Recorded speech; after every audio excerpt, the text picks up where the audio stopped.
And now we're going to start a green-blue Ironclad run.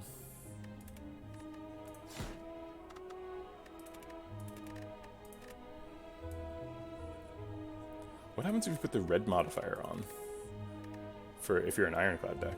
Because, like, do you get twice as many red cards, or I don't know. Seems like it shouldn't be an option. So just to level set, I expect this to go very poorly. We're going to have extremely diluted card sets, no Niao bonus, and we are starting with one of the weaker two starting classes, so this is going to be extremely difficult to get a win. In addition, our pathing is difficult. We can do these 3 fights, 2 question marks, and then go over here. We could follow that up with a shop if we're not strong enough for these 2 elites. We would only get 1 elite in the act if we do the shop, but it's a nice late elite, so maybe we can handle that. Let's try it. Got pretty lucky on the Spike Slime health. Sometimes he has 13 health and you can't do that to him. Can try and finish this fight without taking any more damage. We've taken 7 so far, so we are at net -1 on the fight. We hope to end there.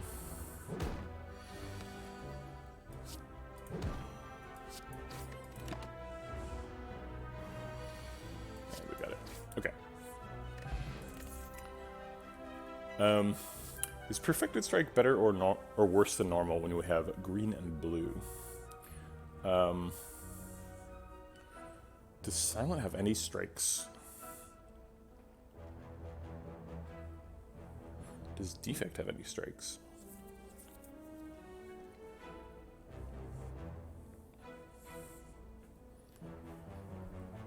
I can't think of any. I'm sure they both do.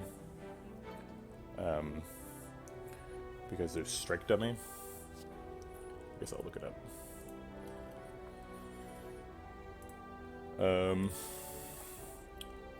Let's open the wiki.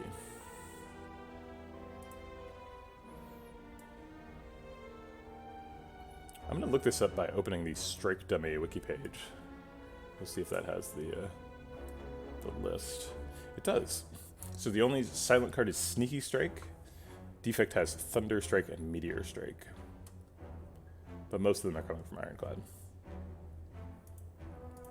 Interesting.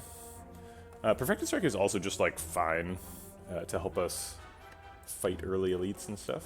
Just does a bunch of damage because we have a bunch of strikes right now.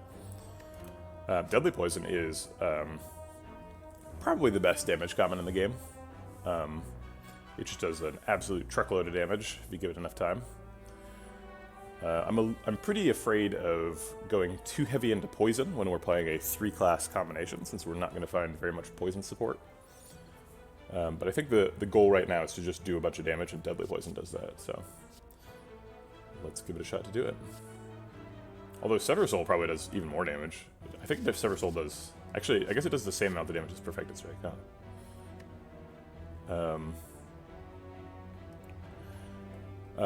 So something you're watching out for if you're playing a red-blue combination is Defect has lots of infinites, and Ironclad has exhaust stuff, and exhaust stuff can help you get to those infinite decks a lot easier. So we could just take Sever Soul and try and thin our deck until it's nothing but a Meteor Strike or something, and an Unceasing Top. That's totally an option too. It also has a huge upgrade, 6 damage.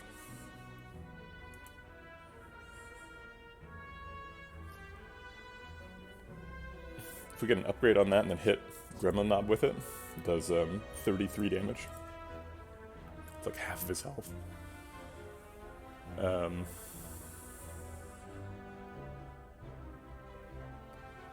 It doesn't really have any synergy with other classes, or with Silent in particular. It's kind of fun though. Yeah, I think these are all pickable. I think Perfected Strike is probably the worst of the 3, but I think they're all better than Skip. So it's just between Deadly Poison and Sever Soul. We're gonna do 3 fights. Maybe we'll just do a 4th fight and then go this way. Get the extra fires. Take a super late elite. So if we're gonna do a 4th fight, then we have to potentially be ready for Gang of Slimes in like a couple of floors.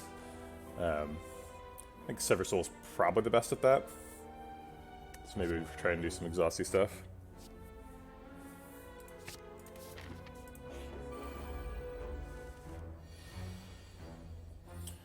Okay, I don't think we can kill either of these. We need to do 23 damage at the least. So I think we just break both and block. Take 9. Go to net -3 on the fight. Okay.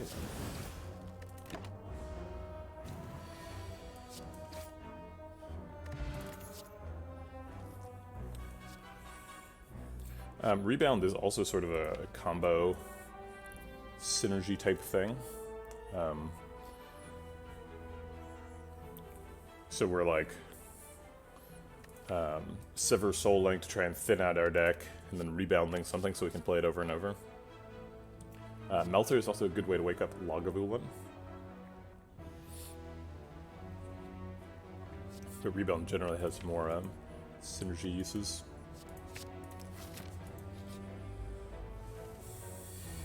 Yeah, we can just rebound Sever Soul here for a ton of damage.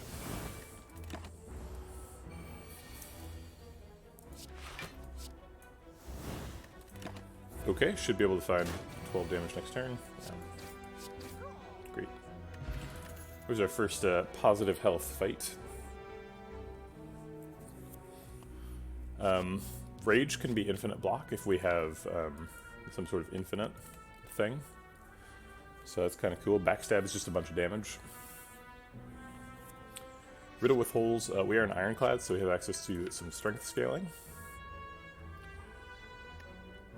Although it hasn't happened yet, so maybe we just backstab. Just like front load a ton of damage. We just hit as hard as I've ever hit on floor 3 right now. This is a lot of damage.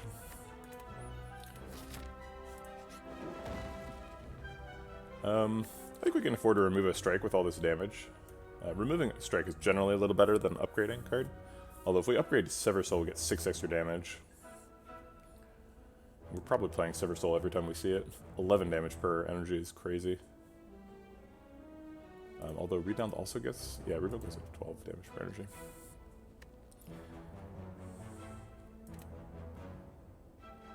You got like removing. Especially if we're trying to do like a thin deck thing with Sever Soul. Can't get rid of the strikes any other way. Alright, so we're either doing more question marks and then these 2 elite fights, or a hard fight now and then a fire elite fire. I think I want to try and go for 2 elites if I can. We still get the fire here.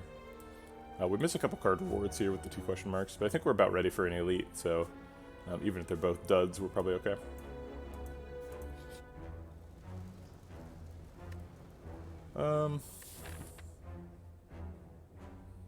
We could also go up the middle, get an extra fire, and go to the shop. I think I like that. This event might be like Serpent, too, so we can end up with a ton of money at this shop. I think I'll take the money. We can afford an upgrade here. Yeah, it's going to be Sever Soul, as previously mentioned.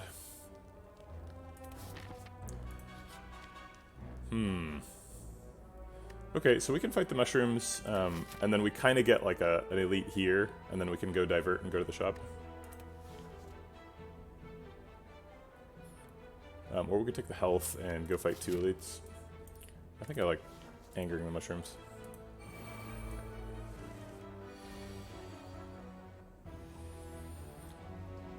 I think I like bash, backstab, defend.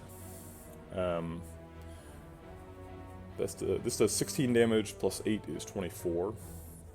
So we can do that to back Fungi Beast and be ready to kill him if we need. Take 1. Generally against fungi beasts, you want to be like setting them up to die, but not actually killing them. Because when you actually kill them, they do a lot of damage to you. But here we don't have a choice, because he's doing 11 damage, so that's more than we would get back from the vulnerable. So we'll go ahead and finish him, and then I think just rebound the defend. I guess we're using Sever Soul next turn, huh?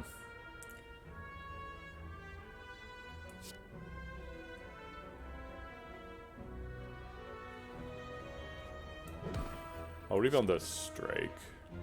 I don't want to lose all my defense, and this hand is already exhausting at least 2.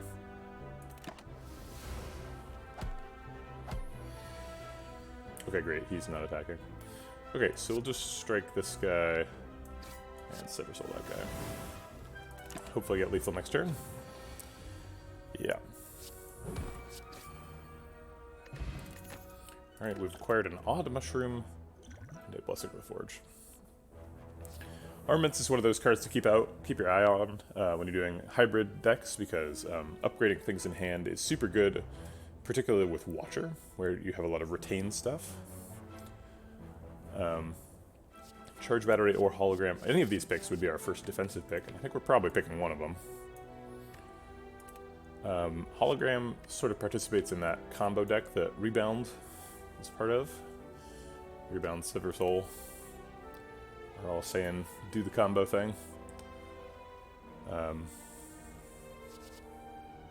We can also like Hologram and then Sever Soul again, which seems pretty good. Charge Battery's fine too. We have 2 expensive attacks, so Charge Battery would let us play both of them on one turn.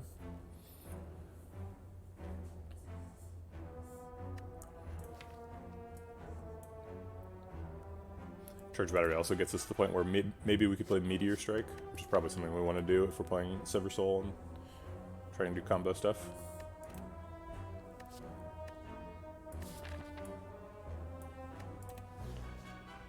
I got like Charge Battery. It's just like the basic card here. I think we go here and rest and then go to the store. We could probably fight 2 elites, but maybe not, and then we have to do 4 hallway fights, so we'll almost certainly die. Ooh, thanks, Nate. I appreciate the subscription. You were the second person to ever subscribe to me, so I really appreciate that. Obviously, I haven't made enough money for Amazon to start actually sending me checks, but you know, I appreciate the gesture more than anything else. I don't have any emotes, but I am in the process of finding our artists and trying to commission some stuff. I'm mostly trying to like figure out what I want. So if you have thoughts about what the emotes should be, let me know. Part of that conversation is that my prefix is Vegeta1, so probably going to have some spiky hair or something. But I'm sort of early in that process. Green Defect Day is over. I was sort of waiting for you to ask this. I knew that it would happen at some point. So I am just going to link it to you. And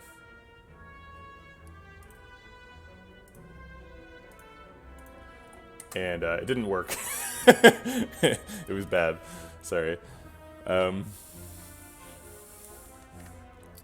We are on to 3 class combos now.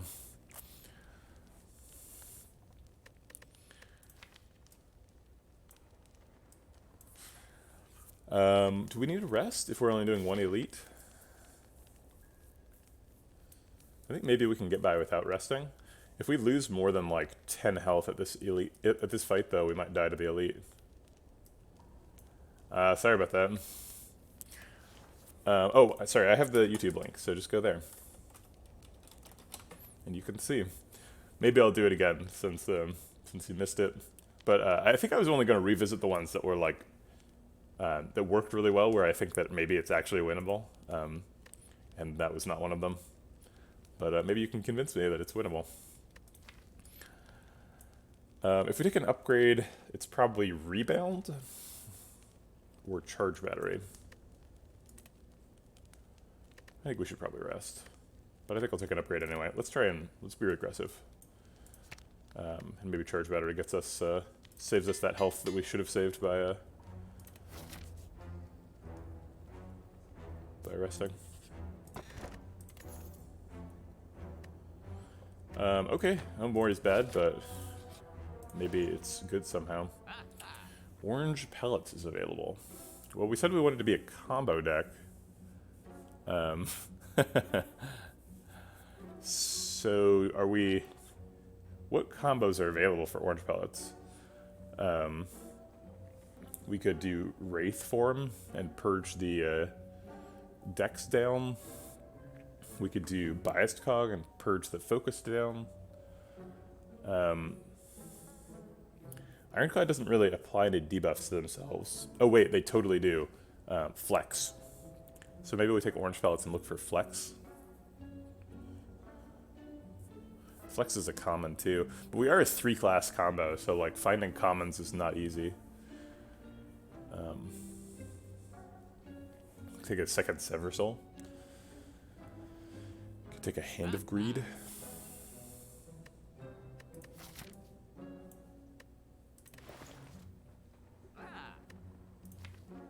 Evolve is kind of interesting.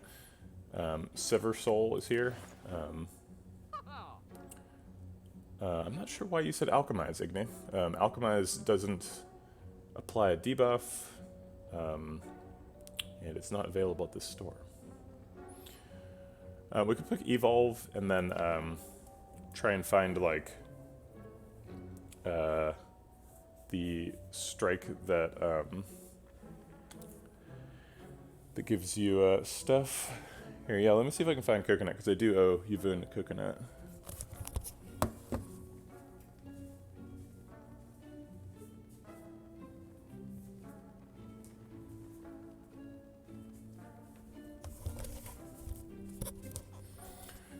She's probably upstairs. I'm going to text my wife and see if it's okay for me to take her.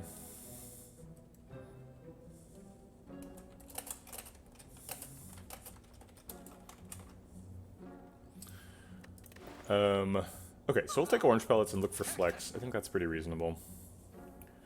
If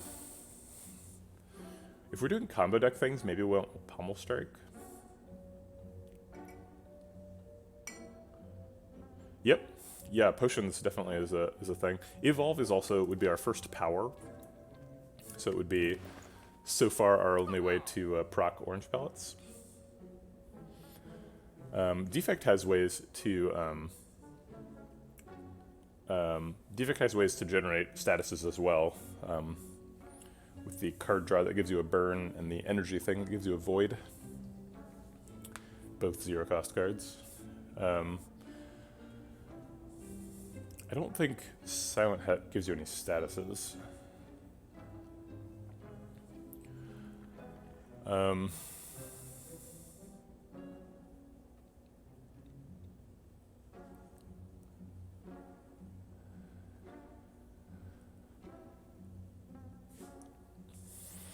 don't think it's worth picking Evolve just to have an activator for orange pellets. We don't have any... We need to pick Flex before we need activators.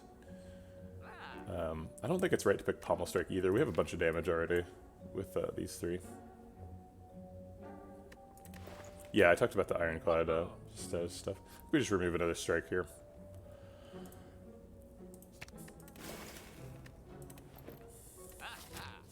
Keep that deck nice and small so that we can do crazy stuff later. Okay, so this does 16 if they're vulnerable, which is 16 plus 8 is 24. It's not lethal for anybody. If we upgrade this, this goes up to 10. What does backstab go up to? 15. 15 goes up to 22. So it ends up being 10 plus 22 is 32. Still not lethal for Spike Slime. So we can just block out and backstab.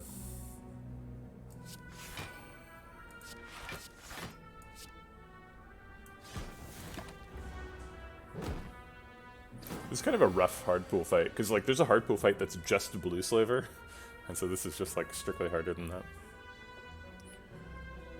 These two together make 22 damage, which is 1 off. We could use the Blessing of the Forge to upgrade Rebound and make it do 1 more damage, which would block for 10. We could also use that Blessing of the Forge to block for 8, so then we take 5 total.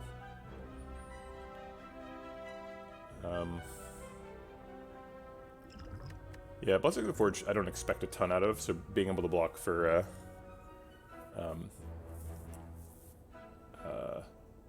13 is pretty reasonable. We have to play the defend before this combo, obviously, so it doesn't get exhausted.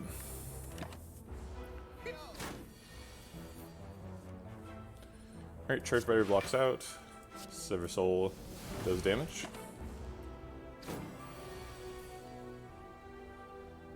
We can block out here, and we can either develop Bash and get some vulnerable for the hopefully coming next turn Sever Soul, or we can strike Slimed. Slimed will get exhausted by Sever Soul at some point, so let's just set up the vulnerable.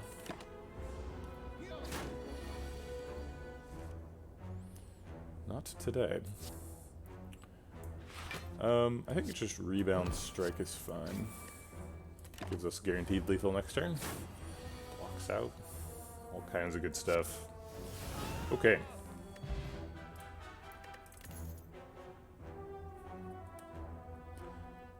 This is interesting. While I'm thinking about this card ward, I'm gonna go get Coconut, because I owe you Vim.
I looked in all the sunspots, but it's overcast here today, so there's no sunspots to be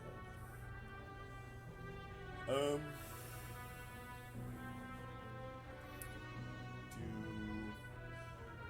What about Infinite Blades? We have stuff that says Exhaust right now, so if we get like a Feel No Pain or Dark Embrace, Infinite Blades is actually pretty good. We also have Orange Pellets, so I think powers that are like fine is probably correct.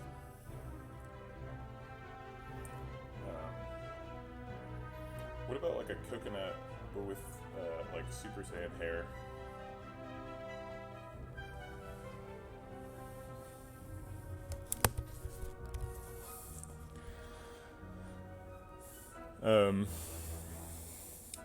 Yeah, I think Infinite Blades is probably a pick here. I don't know if it's necessarily better than Ball Lightning. Ball Lightning is kind of nuts, since like we only have the one orb slot, so it's just like 3 damage and then 7 damage and then 3 damage forever. Because we're probably never picking another orb card. However, if we pick Ball Lightning, it makes Reprogram worse later. And Reprogram is probably the best reason to splash Defect. Reprogram is kind of nuts.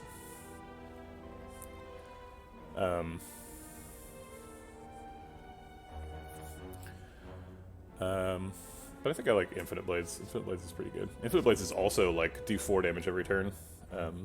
So Infinite Blades takes 7 turns to catch up with Ball Lightning in terms of residual damage. And 7 turns is basically forever. So if that was the end of the story, I would take a Ball Lightning, but that's not really the end of the story because of all the Orange Pellets interaction and like Feel No Pain and Dark Embrace stuff. So I think it's like Infinite Blades for the upside.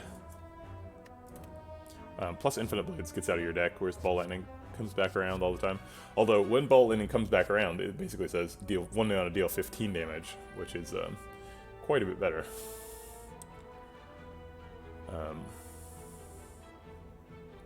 But I like Infinite Blades. Ink Bottle. Well, that seems great, especially with the Infinite Blades we just picked.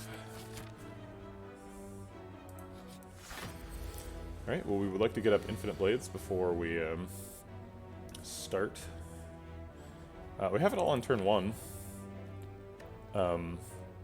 Let's try and develop either Charge Battery or Bash, too, and maybe we can exhaust Ascender's Bane as well.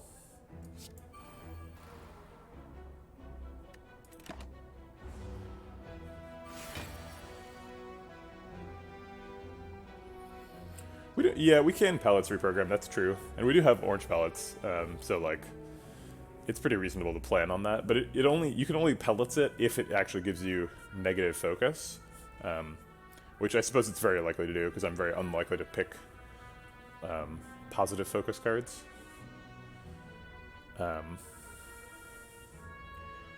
It's just not something I'm like super excited to do. I think we Charge Battery Bash here, and then we hope we redraw Sever Soul next turn.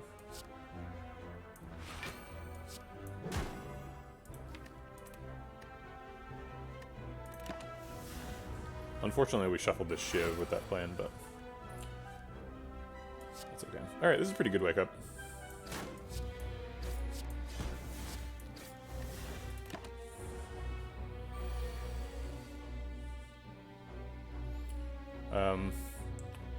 If we rebound Charge Battery, we can play it twice. We can rebound Charge Battery, Shiv, Charge Battery. And then we have 5 energy for our Bash Sever Soul turn. Seems pretty good. We also block out completely.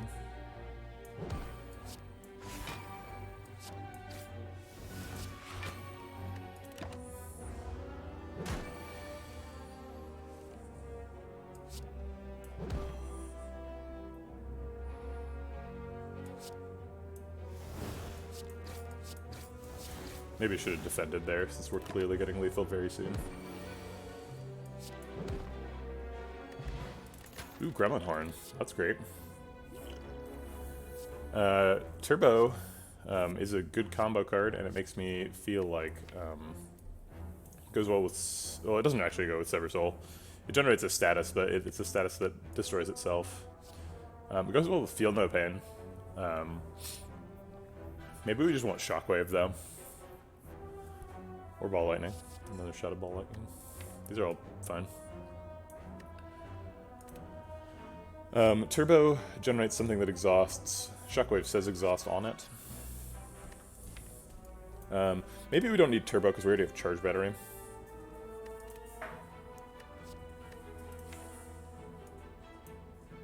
Ball Lightning is a ton of damage. Maybe we need the damage to catch up to Hexaghost. I wouldn't say we're like ahead or anything. I think we're probably on track. We do quite a bit of damage with Bash and Sever Soul. I don't think we really need the damage. Maybe it's Shockwave here. We don't have any source of weak, and we haven't upgraded Bash. We have Charge Battery, so it's easier for us to play Shockwave.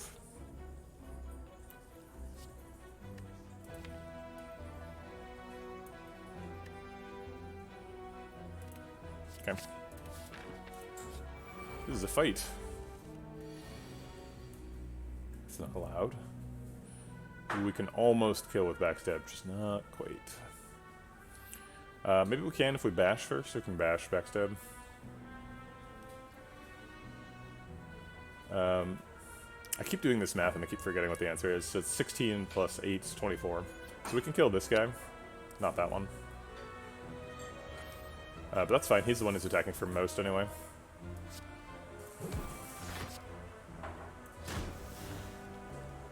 Ascender's Bane, how useful. I think we're probably just Infinite Blades defending here. Totally forgot about Ink Bottle. It's bound to happen. I think I like triple defend Shiv the strong one, so that we can set up for killing the strong one next turn. Actually, we're killing the strong one no matter what next turn. With Sever Soul. So let's just Shiv the weak one.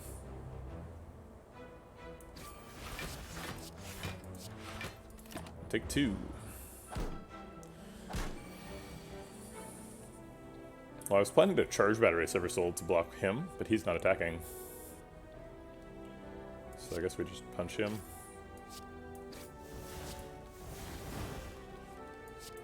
Oh, we have lethal. And we set up Ink Bottle. calculated. We have tons of energy manipulation, so Malaise is really good. I say tons, but we have a single copy of Charge Battery. And we thought about taking a different energy manipulation card. Yeah, Malaise is just a great card. It's also super good against Hexaghost, and that's literally the next fight, so let's grab that. And let's upgrade it too.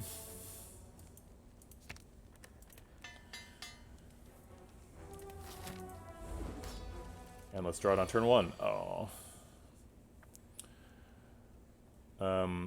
Getting him weak for next turn is really good. I think I'm pretty happy just setting up Infinite Blades and getting a backstab in. Ah, we purged all of our debuffs. Oh wait, I don't have any. Okay, Malaise for 4 seems great. Screw you, Hexaghost.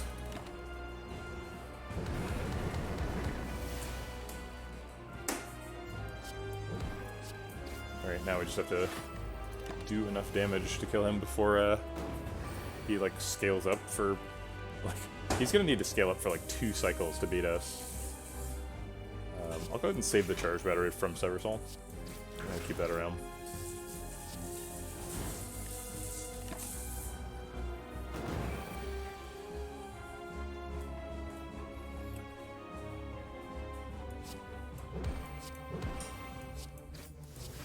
Probably should have just Bash rebounded instead of rebounding Bash.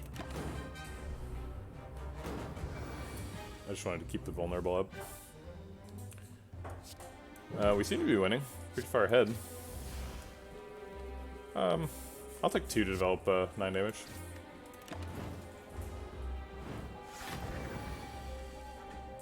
Sever Soul exhausts these burns. Seems good.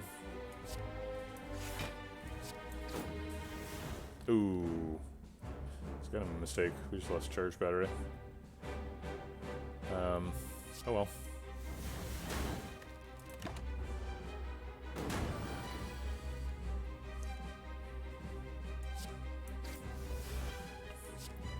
Let's go ahead and rebound the defend. We're gonna need to block next turn. He's down to only -1 strength. You're doing good, Troll. How's it going?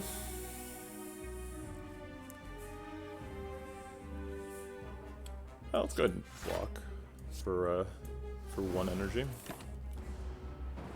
I don't think we missed lethal, but it's possible, I suppose. Didn't really count it. Sever Soul gets rid of these burns, which is nice. We don't have enough energy to bash Sever Soul, so I guess we'll just defend Sever Soul. Oh, we have lethal, it doesn't matter what we do. Okay. Not too bad. Hyper Beam's great. There's basically no downside because we never picked that Ball Lightning. There's nothing that makes Brutality especially good in the deck, right?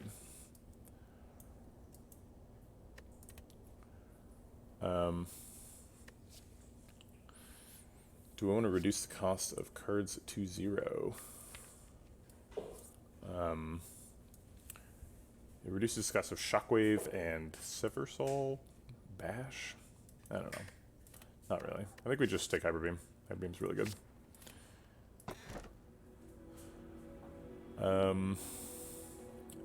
Crap.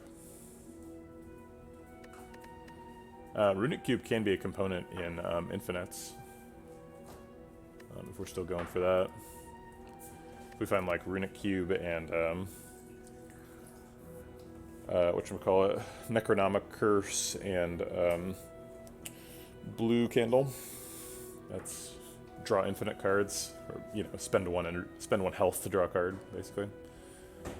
But then you can get the health back with bites or something. Empty Cage is pretty good, actually. I keep saying that I'm going to do like a combo deck with Sever Soul. We haven't found an actual combo to do yet. But Empty Cage helps us thin the deck out so that we can get there.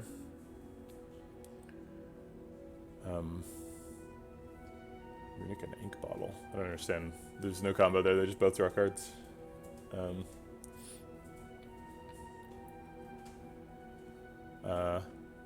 Yeah, I mean, Omamori would currently block Necronomicon, but we could get curses and then get Necronomicon.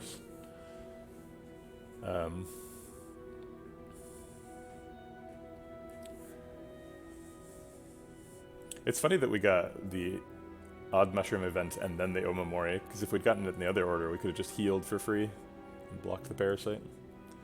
If we would have done that, we would have taken this 2 elite route instead. Yeah, we do have a lot of draw, which is definitely the goal. So like both Runic Cube and Empty Cage help us draw more, right? Because we're drawing fewer strikes.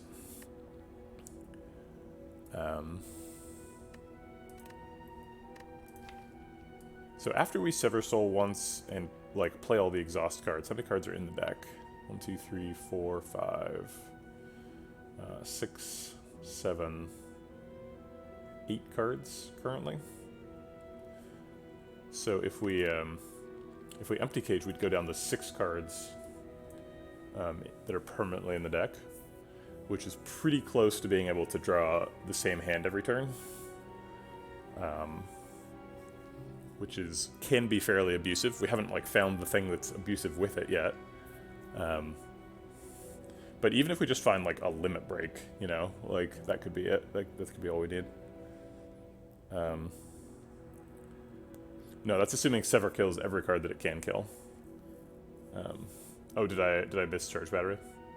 So it's 1, 2, 3, 4, 5, 6, 7. Okay, so we'd be down to 5 if Sever Soul gets a Charge Battery. Well, being down to 5 is pretty much where you want to be. Is there an upgrade we really need? We have our potion slots blocked, so we probably shouldn't pick Tiny House. We don't have Blue Candle right now, so I don't think we should pick Runic Cube. I think we should just pick Empty Cage. But if we had Blue Candle, I would think more about Runic Cube. Plus, we do have Omamori, so it's going to be difficult to get those curses. Okay. Alright, so there's a bunch of question marks over here. We could use them to turn into a vampire. And then an elite. This is kind of scary, because like right after you turn into a ghost is like one of the scariest times in the run. Because you're like, oh no, I turned into a ghost and then an elite killed me anyway. Because I didn't like have time to set up for it.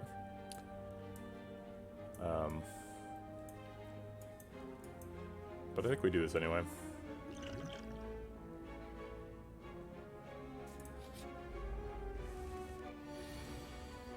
We can malaise for 4 right away. Seems okay.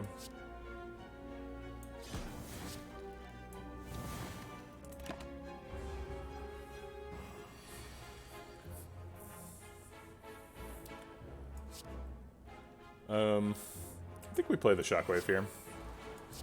Setting up Vulnerable seems good.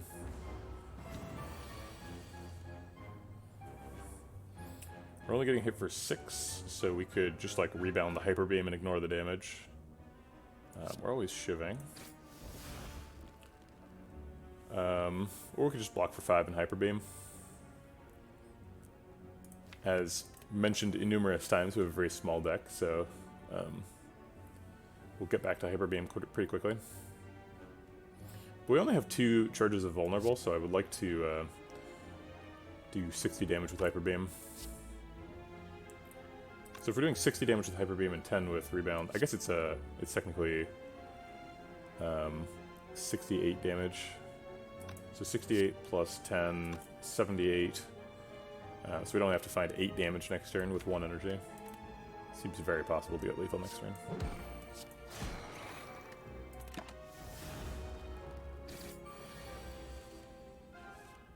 Yep, we did it. Oh crap. Not only did we not do it, I failed to charge Ink Bottle.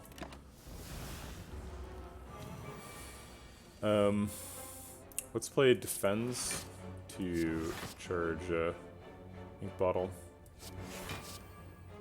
Oh my god, we missed lethal? Well, oh, I guess we're not taking any damage, so whatever. Okay, fine. Weird fight. I don't think we want any of these. We don't have any orbs, so recursion is out. We don't need a 0-cost attack that's permanent for the deck. It's kind of something we want to stay away from. And same thing with Perfected Strike. I wish we had Flex. Flex is like orange pellets material. Okay, well we talked about this. The Necronomicon, we would get blocked. And we have several 2-cost attacks. Hyper Beam, Sever Soul, Bash. So there's a lot of good outcomes here. There is actually kind of a bad outcome. The one that adds a card to your deck every turn is probably not something we want, given that we're trying to exhaust all of our cards. But I think we read it anyway. We did get Necronomicon. Okay, or Necronomicon. We didn't get the curse. And now our health is low enough that we can become a vampire. Although being a vampire would add 4 cards to the deck, which is not ideal. Ritual Dagger, huh? This exhausts. Or we could take the money. We're probably going to the store.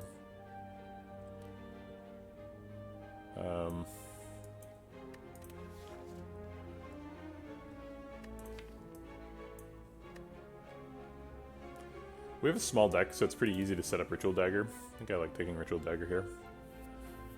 It exhausts, so like, worst case scenario, it's not a permanent card.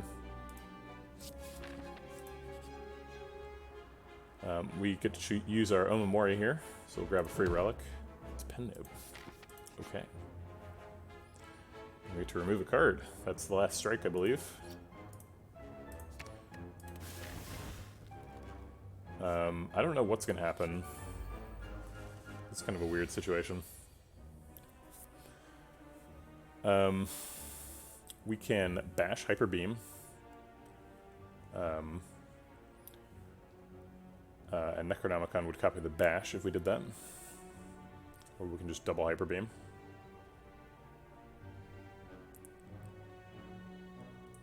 If we bash, we set up 4 vulnerable. Yeah, we'd have to use an energy potion. If we bash, we set up 4 vulnerable, and we do... so we do 8 damage, and then we do 12 damage, that's 20. And then we do... Hyper Beam would do 39 damage, so do 59 damage total. Whereas if we double Hyper Beam bash, we would only set up 2 vulnerable, and we would do 52 plus 8, so we do 60 damage. So we're passing up on 11 damage to set up 2 extra vulnerable. That seems actually pretty reasonable. We're going to draw back into Sever Souls and stuff. So it's pretty important that we have the vulnerable up.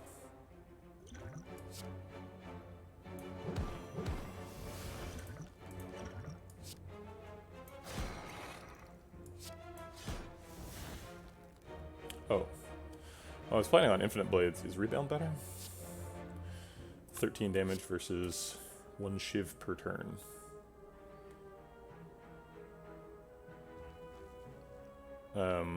Did I get the math wrong? I thought it was 11, but if it was 1, that would make sense. I would just have misplaced a... misplaced a 10. Malaise is super good in this fight, but we did not draw it. Rebound is 13 damage. Infinite Blades is 6 damage per turn. So if I expect the fight to go 3 or more turns, I should play Infinite Blades. If I don't, I should play Rebound. He's always getting backstab first turn, kind of dangerous. I don't understand why it would be dangerous.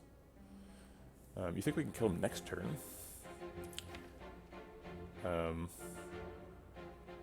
With double Sever Soul Ritual Dagger?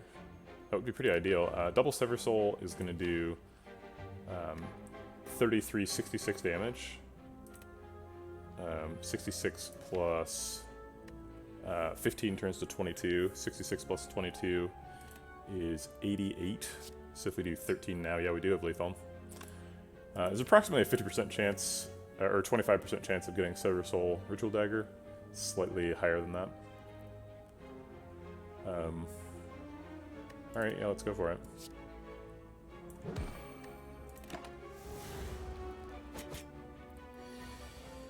We did not get it. We can just charge Battery Sever Soul. We unfortunately cannot Sever Soul and then Malaise, because Sever Soul would exhaust Malaise. We can't Malaise Sever Soul, because then we'd spend all our energy. We could Charge Battery Malaise. It's a little bit slower and doesn't set up for the Ritual Dagger lethal next turn. However, if we Charge Battery Sever Soul, we survive at 10, which is a little low. Although we could go heal at this campsite. We'll probably be okay. I would like to get a Ritual Dagger proc, if at all possible.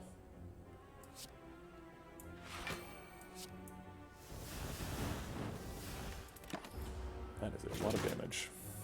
So we did the right thing with the bash on turn 1, because if we had used it, if we'd used it on the whatchamacallit, Hyper Beam, we would not have gotten lethal on that last turn, but we would have run out of vulnerable. I guess we actually would have Ritual Dagger set up either way, because he would be at, if I was correct and the difference was 11, he would be at 7. So Ritual Dagger would be set up either way. Okay, so we're going to do Ritual Dagger. We're going to also set up Pen Nib. Or, not Pen Nib, but Ink Bottle. Cool, that was a pretty good fight. Old coin, well that makes going to that shop really good suddenly. So we're definitely going there. Die says exhausts on it. Hologram currently exhausts. And even if we upgrade it, it still exhausts to Sever Soul, which is something we want. It seems like we probably want to play Hyper Beam every turn. It seems like that's kind of the combo, is we like, I don't know, flex Hyper Beam every turn. This is a weird deck. Maybe we just take Die. Die is okay. I wouldn't call it sweet. I kind of wish it cost 2, because then it would do double damage.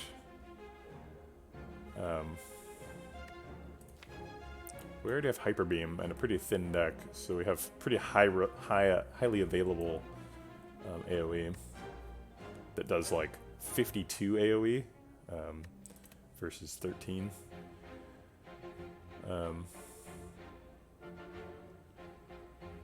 Yeah, we can play Die and a 2-cost, that's true. We have some 1-cost stuff already. We've got Rebound, which is combos better with our 2-cost stuff, and then we've got like Infinite Blades and Charged Battery and stuff, which I think also combos better. I don't know if Infinite Blades necessarily combos better, but I'm not a huge fan of Die. I think Die is probably the pick anyway, but I'm not a huge fan of it. Do we need more damage? We've got a ton of damage. No, I don't think we do need more damage. I think I shouldn't pick it.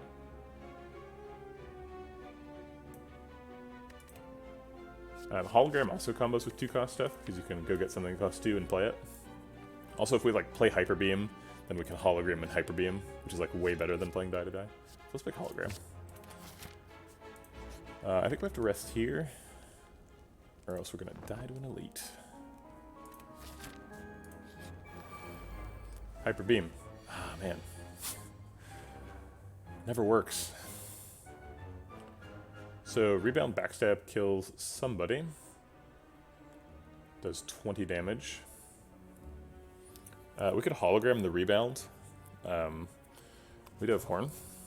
We could Hologram the Rebound to kill Mad Gremlin. It's kind of sad if we kill Sneaky Gremlin and use the Horn to draw Hyper Beam, because it's like Hyper Beam would have killed him too.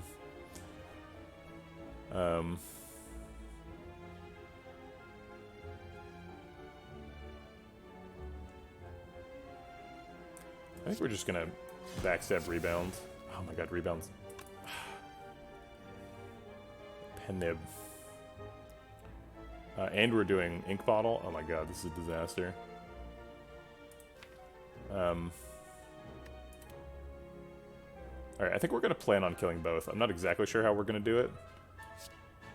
But if I Rebound here and then Hologram Rebound... no, that's a terrible plan. I do kill him, and I get an energy back. And Rebound is still triggered. And we don't waste the Pen Nib. Alright, fine, I'll do it. Okay, we did not draw this card. So let's do it again. We still didn't get it. Okay. I guess we're just doing this then. I'm taking 15. Yikes. We can charge battery Sever Souls and draw a card. We're kind of hoping not to draw Malaise so that we can Malaise for 5 next turn, or for 4. Oh wait, we don't draw a card with this, we just exhaust everything. Okay, sure. Oh wait, we do draw a card. Yeah, okay, it's Hyper Beam. Alright, that's fine. We'll play Hyper Beam once and just be sad. Okay, pretty happy to Malaise for 5 here. Reset him back down to 0 strength. And double Hyper Beam. Oh wait, rebound to double Hyper Beam.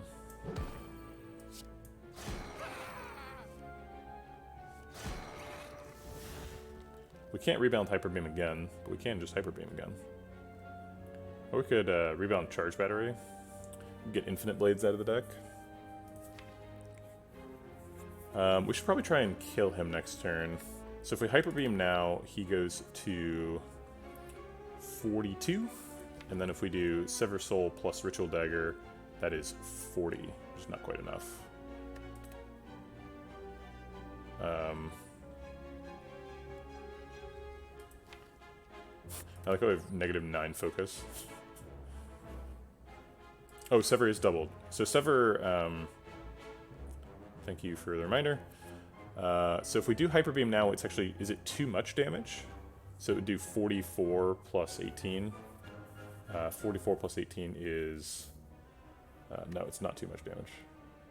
Wait, so sorry, what I really care about is 44 plus 26. 44 plus 26 is 70. It is too much. Okay, so then we just rebound Charge Battery or something.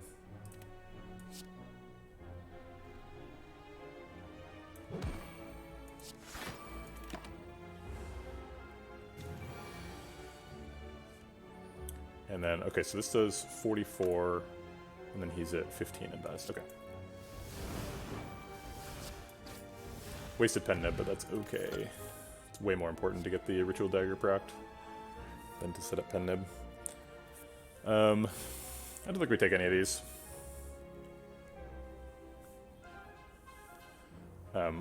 Dagger Throw makes the deck more consistent, but this deck has infinite consistency because it ends up being 5 cards. We don't need that. Dodge and roll just doesn't do very much. We don't have any dexterity, so... Mostly just blocking by killing people. Which is pretty scary because it stops working in Act 3. Macha Shroika. Well, it's not very useful. We're only going to see one more boss chest. I think we just take Sapphire Key right now. It's possible we see another chest in a thing.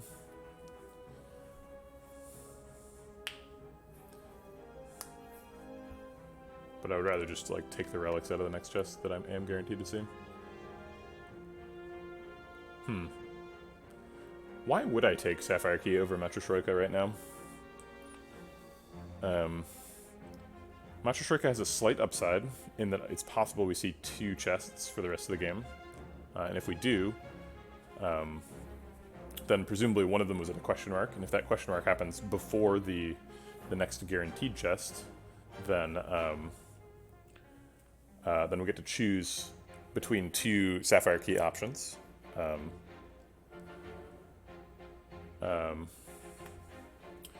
I think the reason to pick Sapphire Key over Matryoshka right now is Cursed Key. If we get Cursed Key, we don't want to open the next chest. And Cursed Key would be really good. So I think we take Sapphire Key. Because the Matryoshka benefit is so small.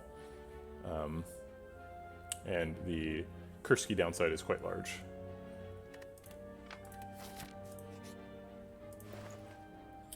In Unceasing Top, it seems like we've been building around that the entire game, despite the fact that we didn't see it.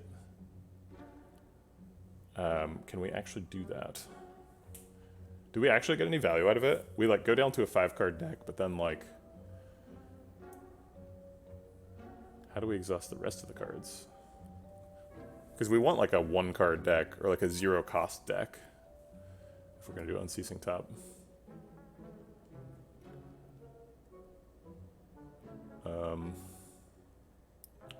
Confusing.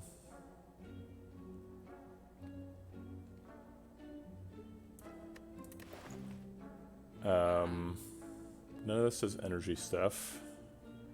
Swift Strike costs 0. Helps us proc Unceasing Top. Yeah, it's just that we've been building a combo deck the entire time, and Unceasing Top is such a combo enabler. It's hard to... I don't want to pass it without thinking about it. How would we get there? I think we would get there if we found a Meteor Strike. If we found Meteor Strike, we could cycle infinitely, I think. So we would, like, rebound Meteor Strike, and then, like, play whatever else we have to play to draw a card, and then play Meteor Strike again.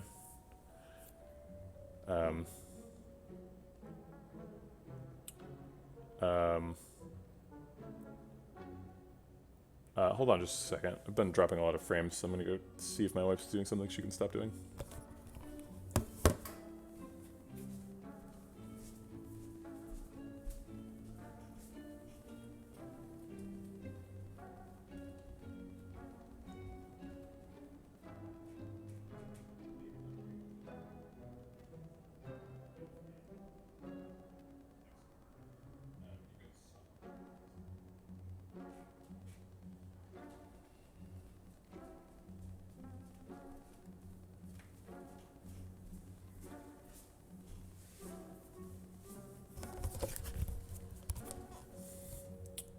She was uploading something. We figured it out. Okay, exercise. So if we're not buying Unceasing Top here, what are we buying? Excuse me. We could buy Thinking Ahead. I don't know why we would, though. We could card remove. If we're like super obsessed with keeping the deck small. But what would we even card remove? We're down to like Bash at this point. I feel like Bash is probably the worst card. And that's saying something. So probably don't want to pay 100 gold to remove Bash. If we pick Orrery, is there any card that like makes everything go? Maybe we just, like, don't need any more stuff. Like, I keep thinking I need to find something to make the deck go, but we do have, like, currently Hyper Beam Necronomicon. Like, that's a thing. We could just do that. As long as we're doing that every turn, and we're somehow blocking against the heart, I think we can kill him. So block is the problem we're trying to solve. How do we generate block every turn? We have Charge Battery, so we're partway there. Let me do some... Yeah, the statuses are going to be a problem, for sure. Although they're not like a huge problem because we have Sever Soul. Let me do some push-ups so I think about it, what we could get from Orrery specifically.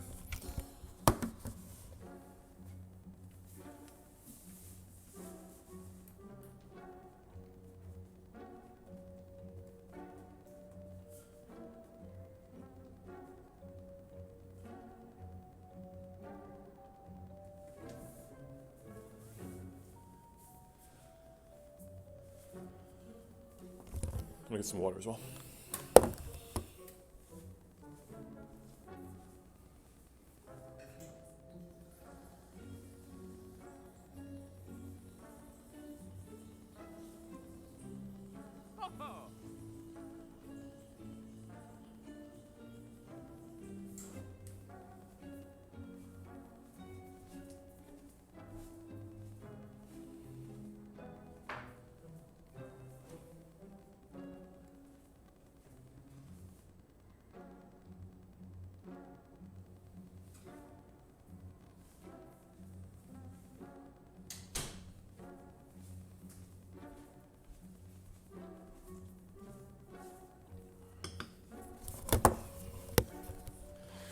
Thinking it's fine.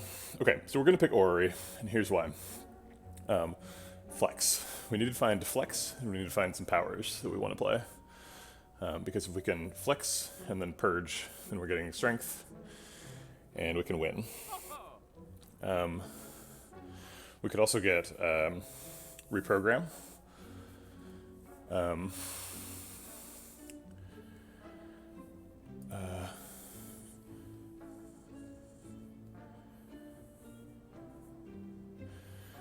Okay, I will talk about the video game after this shop.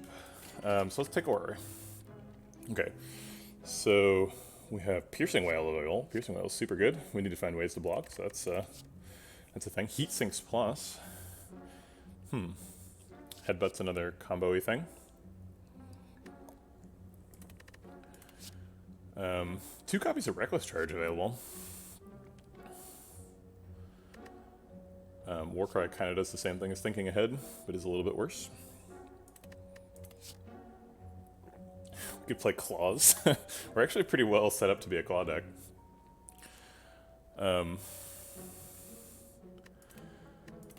Or Footwork. Footwork would be really nice. Would it be really nice? We have like Charge Battery.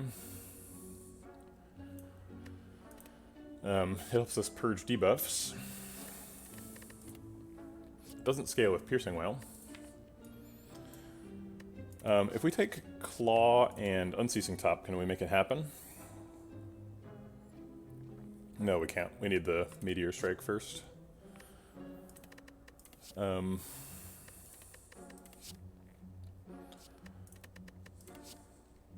so we failed to find flex. Oh, did we spend all our money? Yeah, I didn't do the math on whether or not we could get top. Heatsink seems like too much of a blank card to take. Headbutt actually seems pretty good. Headbutt's like a second rebound, kinda. I think you can't see it on this screen either. I think if you hit this close button, then you can see it, but you don't get the aura. You don't get anything back from the aura. There's no way to get back here. I think we're picking Piercing Whale almost for sure. And then like maybe Headbutt here. I think none of these, probably maybe Warcry. Probably none of these. And probably none of these. Maybe Die to Die, maybe Footwork. I don't hate either one.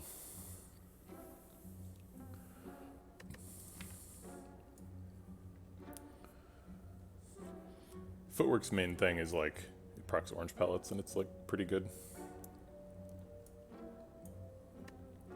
I'll pay more attention after because we are going to go back to the shop, so we'll see if we can come back to the Orrery thing. I think there's some sort of UI for it, but I don't remember how it works, and I don't trust myself to do it correctly. Okay, so let's grab the Piercing Whale. That seems good.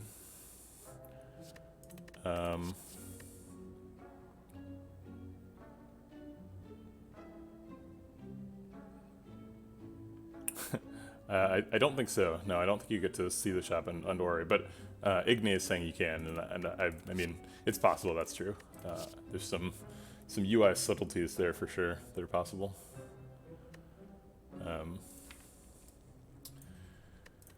I think we'll take Footwork. Sure.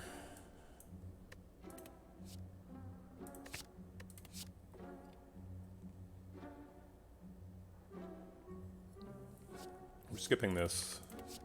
I think we're skipping this. And do we want that Headbutt? So the best thing the deck does right now is like rebound Hyper Beam. And if we don't rebound Hyper Beam, then we can Headbutt Hyper Beam. But if we're trying to have a 5-card deck, then we don't need both rebound and Headbutt in it. So I think no. I think we skip this too. So yeah, there's a skip rewards button, but how do I get back to the rewards, right? And now I pressed, what?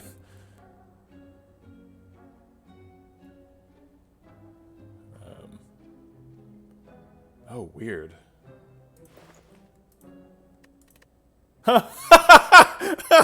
Why?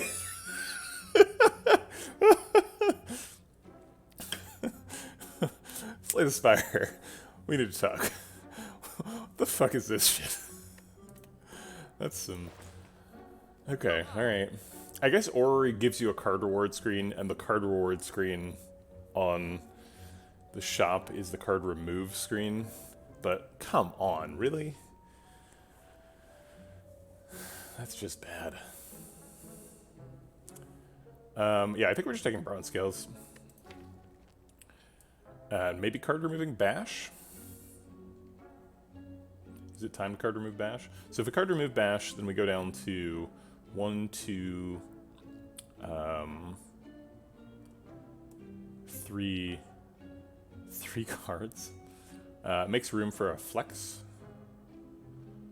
But we're already down to 4 cards, I guess. We're probably playing... So ideally, what we would be doing is we'd be playing flex, or I guess flex, charge battery, rebound, hyper beam. That's every turn. Flex, charge battery, rebound, hyper beam. And the other card in the hand is Sever Soul for if anything else gets added. So if we remove Bash, then we make room for the flex, but we don't have flex right now.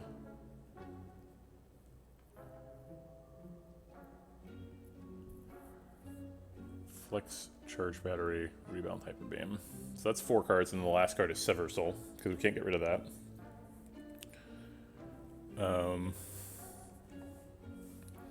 And we get a Shiv too, I guess. Yeah, I think we do remove Bash. It's a good card. It gets double played with Necronomicon, but we have to make sacrifices.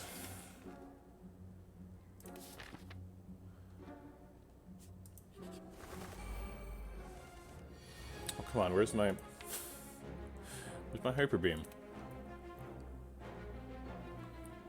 I want what I want. I want it immediately. We do have bronze scales for this fight, so we're pretty well set up. Probably just defend hologram defending here, which blocks out. I guess we could footwork defend hologram, which blocks for 7, 12. Yeah, so that also blocks out perfectly. And purges all my debuffs. This deck needs mutagens. Mutagens would be great here. We'll backstab this guy.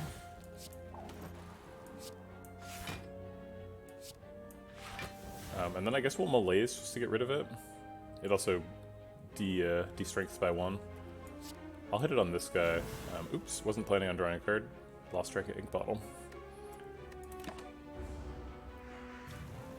Yeah, we're very low on block in this plan. But hey, what can you do? Seems like double Hyper Beam Ritual Dagger is pretty perfect. We get to kill this last guy, I think, with the Ritual Dagger. Yep.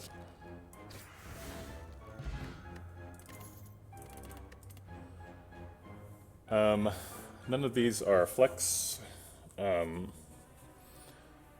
or good.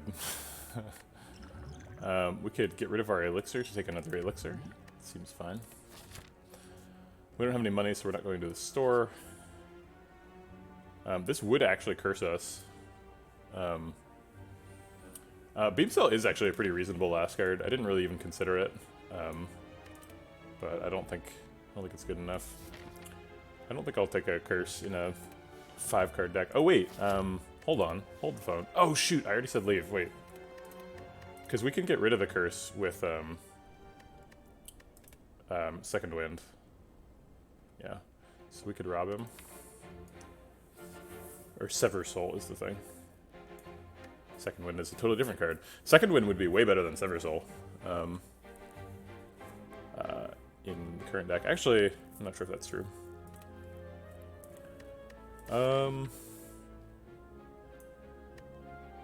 If we get a Duvu doll, having a curse and having a shame in the deck is fine. Frail is not that bad.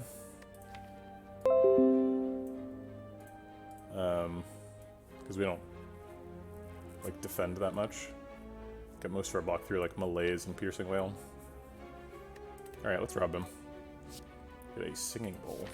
We're skipping a lot of card rewards, so Singing Bowl seems pretty good. Don't have quite enough damage. Backstab. Ritual Dagger's not enough. Go ahead and backstab. Do we want to just get rid of the hologram? I don't think so.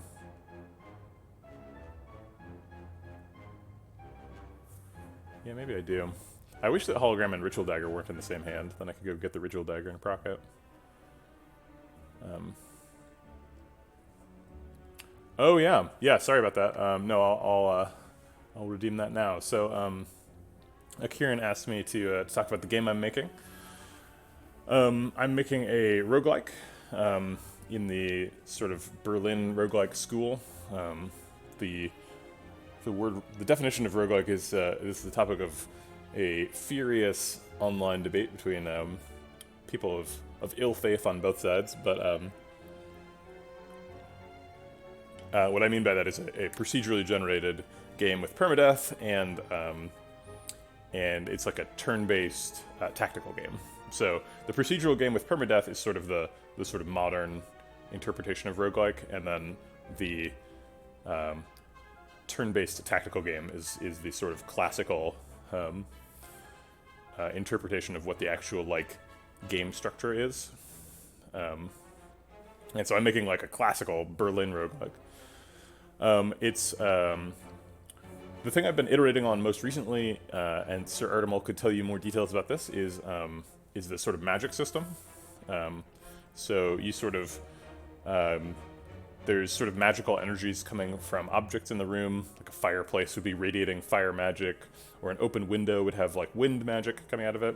And then you could sort of manipulate that magical energy, and you form it into patterns. And if you're able to match a specific pattern, then you cast the spell that corresponds to that pattern, and you use that to fight enemies. I think there will probably be like conventional like sword and arrow style fighting available as well, but I haven't gotten as far on those ones, and I've been playing around a lot with the magic system. So I had Sir Artemal playtest last Friday. He gave me some feedback. I've mostly reacted to all that feedback now, and then yeah. So there are some pretty similar systems out there. I don't remember Magicka enough to say if it's 100% the same, but that's I will check into that and see if there's anything I can learn from that. But yeah, the reason I do this channel is so that I can find people like the people in chat right now who are giving me interesting feedback and want to playtest and help me develop the game, and then eventually buy it, ideally, if you would like. I think we're optimistic about our chances of proccing Ritual Dagger in this fight. Double Hyper Beam kills Sentry and does not kill Spheric Guardian, which is good.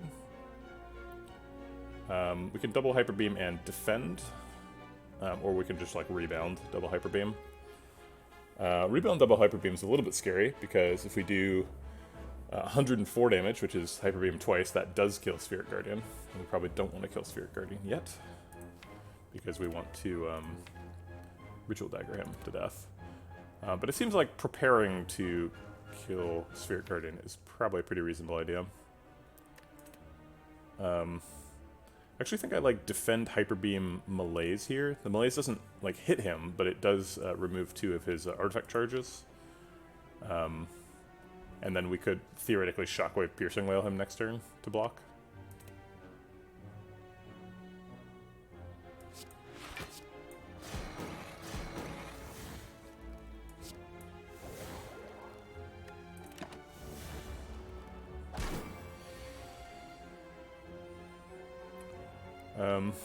Looks like Footwork, Charge Battery, Defend, and then Be Ashamed. That's probably the line here.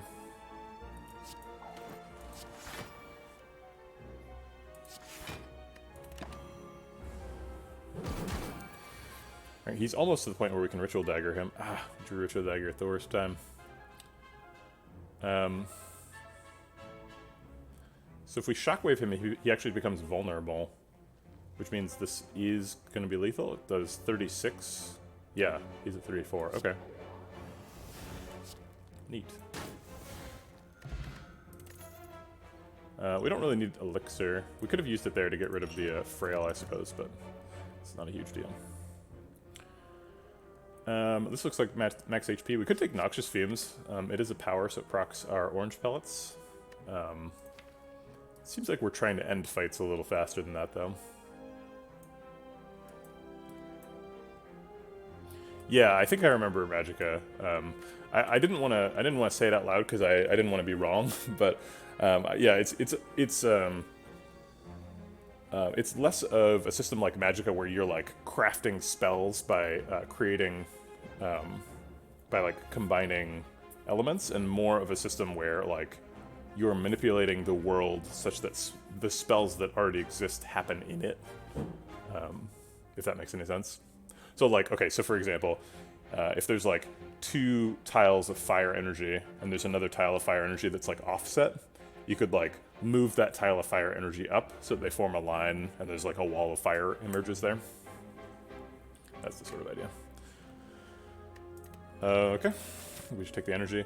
We can maybe fight an elite. We've got some pretty good potions. We do need to do a bit of work before we're ready for Champ. I'm pretty sure Champ is killing us right now, which is a little bit scary because he's very soon.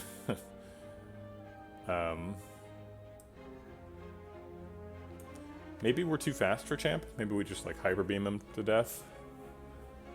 But I kind of don't think so.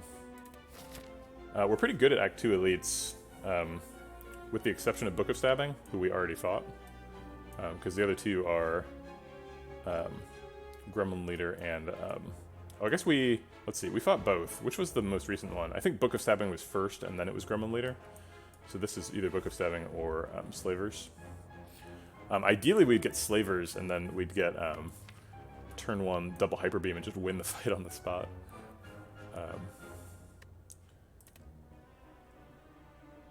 I think we'll take a shot at it. We're not guaranteed to win this fight, but we're losing to Champ right now, so...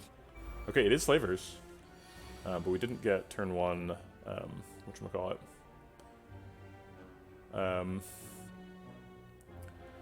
So we need to block. The max block here is Footwork Charge Battery, and then presumably Skill Potion.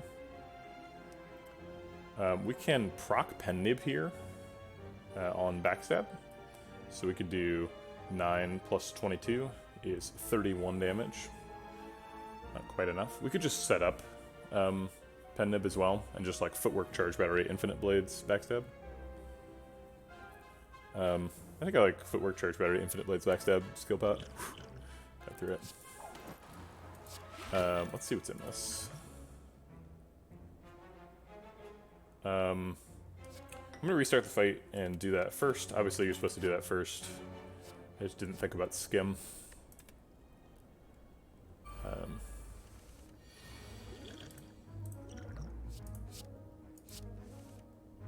Okay. Shockwave actually blocks for quite a bit, so maybe it's like Shockwave, Backstab Charge Battery. If we Shockwave, then he hits for, let's see, he's in the 13 to 16 bracket, so he loses 4, goes to 9. He loses 2 and goes to 5. And he loses 4, goes to 10. So 9 plus 5 is 14, plus 10 is 24. So we'd take 14 damage. We have the Charge Battery. That seems okay. We have 50% chance to draw Hyper Beam next turn, and even if we miss, we get Ritual Dagger, or like Orb, Sever Soul, or something. We'll get some kind of block.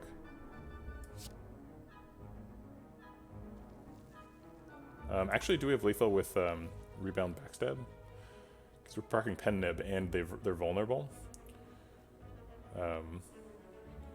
So we could rebound. Okay, so rebound on a vulnerable target is 14, or sorry, yeah, 14. And then this is 22, 33. 14 plus 33 is 47. Darn. Almost, but no. Okay, so we'll just shockwave and charge battery. Maybe backstab the middle one.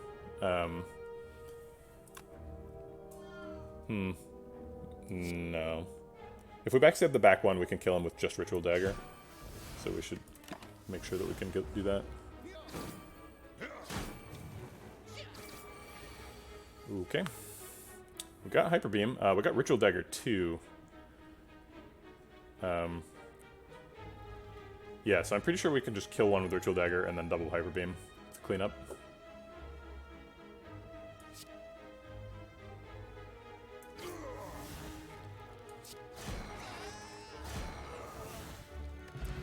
That was nice. Regen pots, welcome. Inflame seems okay. It's a little bit slow. We do have some sort of implicit strength scaling in that we cast all of our attacks twice with Necronomicon. I like how Ritual Dagger has now passed Hyper Beam in damage. Maybe we do shovel on this fire. I haven't really gotten to that decision yet. If we take max HP, we heal for more. And we heal right now.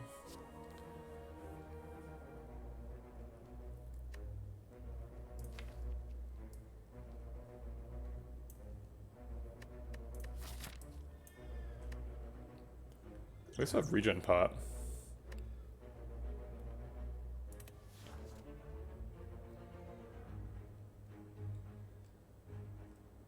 I mean, we need the HP, but like, we need a relic too. We need something crazy to happen to beat Champ. I don't think we're getting there right now. I feel pretty good about how many powers we have. I don't think we really need an extra power just to have a power. Although Champ does debuff us quite a bit, so maybe just taking an extra power is reasonable for that reason. Okay. Alright, I'll take an extra power. I think we're going to heal here. There's probably a relic that we could have gotten that, like, just wins us the Champ fight. Maybe, like, Fossilized Helix or something.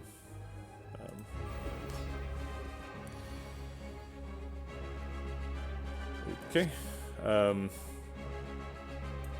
Pretty happy to just Inflame. And toss out a Ritual Dagger on turn 1. Maybe we're trying to pen nib Ritual Dagger, but whatever. We've got other things that do basically the same amount of damage. I don't think we can afford to wait around and try and eat him. Oh, that was probably supposed to regen pot. I'll just drink it now. Not a huge deal. Probably rebound Charge Battery. Do we Piercing Wail here as well, or do we wait for a multi-attack? I guess we just wait for a turn when we need it. We can purge debuffs, but like we don't have any debuffs. Blades is nice. I'm a little bit spooked out by losing all of my opportunities to purge debuffs.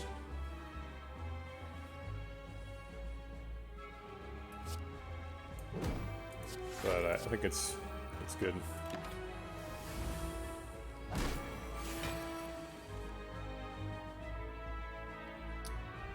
Five mana malaise seems okay.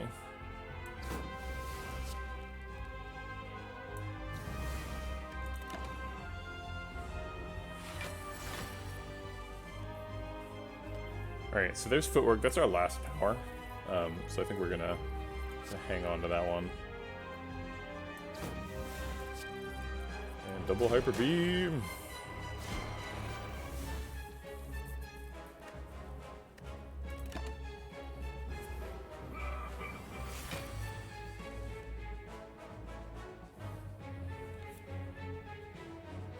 We can Sever Soul to get rid of the Shame. If we're doing that, we better Piercing Wail first, so we're getting some value out of that. Or we could just rebound the Sever Soul, just take a bunch of damage. I think we can take it a little bit slow. Plus rebound would waste the pen nib.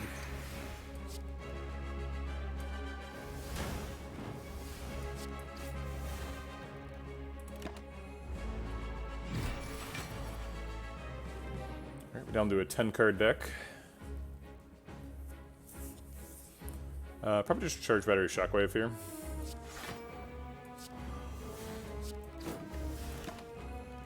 We needed that Feel No Pain. Talked about getting a Feel No Pain, but I never found one. We can purge debuffs with Footwork, but we don't really need to right now.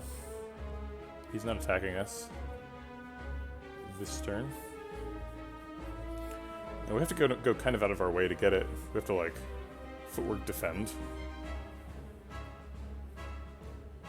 Yeah, so I think we just rebound Hyper Beam because that's what this deck is supposed to do.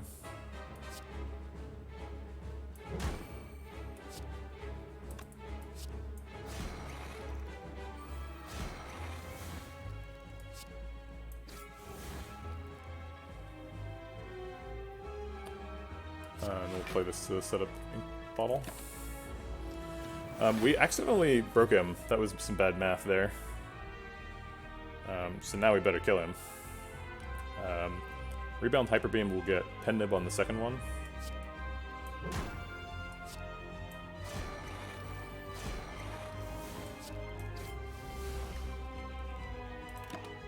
I think we're killing him. We survived this turn. We could purge our minus 18 focus. Yikes. Yeah, champ hits hard. We get a shuffle next turn, and we get to do Sever Soul for 44, so I think we just have lethal. It isn't fun to get hit for this much, but I guess we're doing it.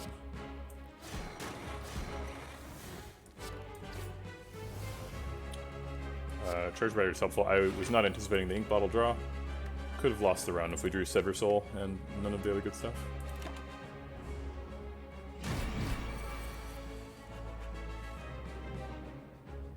Sever Soul does it, right? He's at 42. Yeah, we're doing 48. Okay, we got there.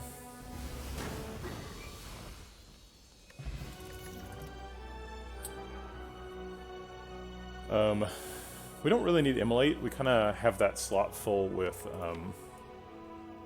Hyper Beam. And Barricade is way out there.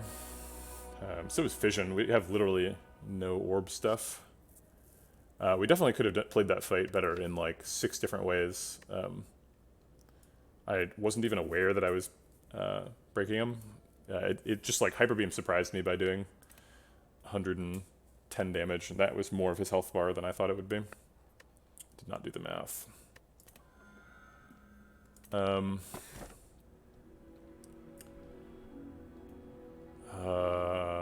What?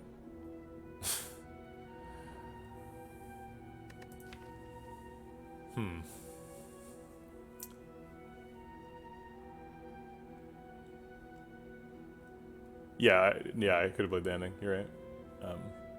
If we die at the beginning of Act 3, then it is because I failed to set up Ink Bottle, I guess.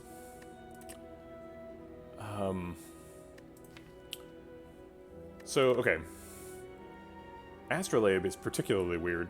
Okay, let's start with this. Black Star is better than Skip. If the others turn out to not be better than Skip, we'll take Black Star. But Black Star is not, like, significantly better than Skip. It's like, it's okay. And that one's the easiest to evaluate. Astrolabe, is it worse than Skip? Is it good? Is it bad? We have 3 classes to pull from, so it's very difficult to predict what Astrolabe would do. We can't get rid of Shame with it. That's not how it works. So we'd probably just do 3 defends. This deck is super sensitive to what we're in, though, to like what cards we have. So if we get cards that like are attacks that don't exhaust, they end up getting stuck in the deck, and it seems like really bad. So I'm pretty sure that Astrolabe is worse than Skip. However, if we get like Plasma Meteor Strike, right, then it's a whole different game. So like, if we need the best case scenario to happen, then Astrolabe is one way to get there. Runic Pyramid is generally one of the best relics in the game, but this is quite an odd situation for it. We have a very small deck. I do not believe Transforming Curse causes it to be removed by Ormore, but that's a good question. Yeah, also this Ormore is exhausted, so it wouldn't help in this specific situation, but that's probably not what you're asking.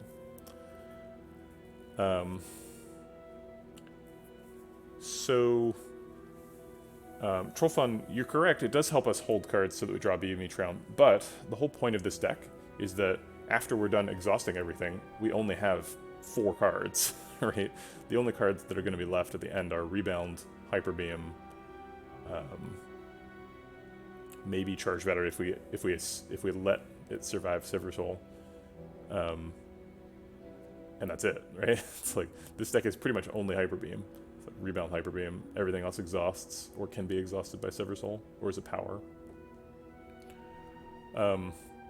So I'm not really sure what we're getting out of being a Runic Pyramid deck. We do get to like hold on to the defends until we choose to Sever Soul them, which is kind of neat. So we get to like clear our deck a lot more efficiently with Sever Soul. I'm not really sure that's what we want, but it seems like it's probably better than Skip. We get to hold our powers until we need to remove debuffs. That's nice.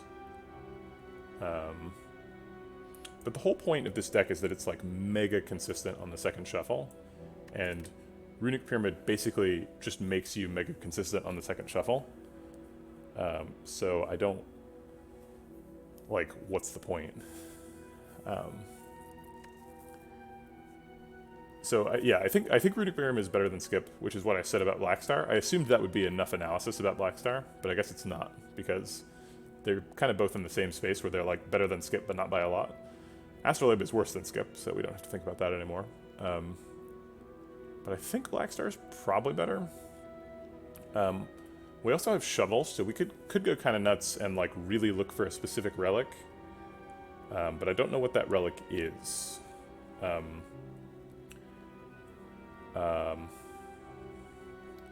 Duvudal jumps out. 2 strength would be really nice.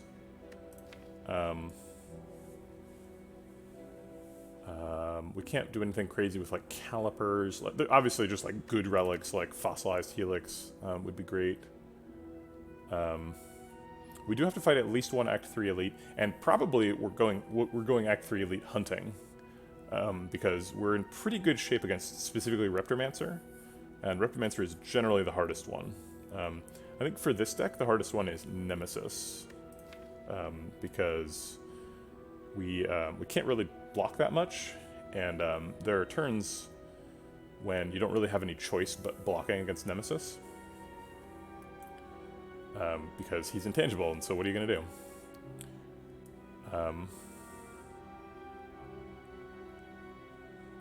So I think maybe we take Runic Pyramid, because it helps us the most against Nemesis. It lets us hold on to our defense until he attacks us for 45, and we put up a pathetic 3 defense. Take 30.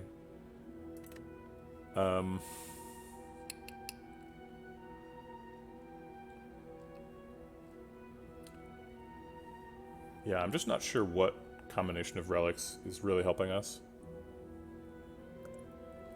Fossilized Helix certainly helps. We've got like, if we get Fossilized Helix and like Heart attacks first, then we've got like such a massive advantage in that specific fight. That's a long way away though.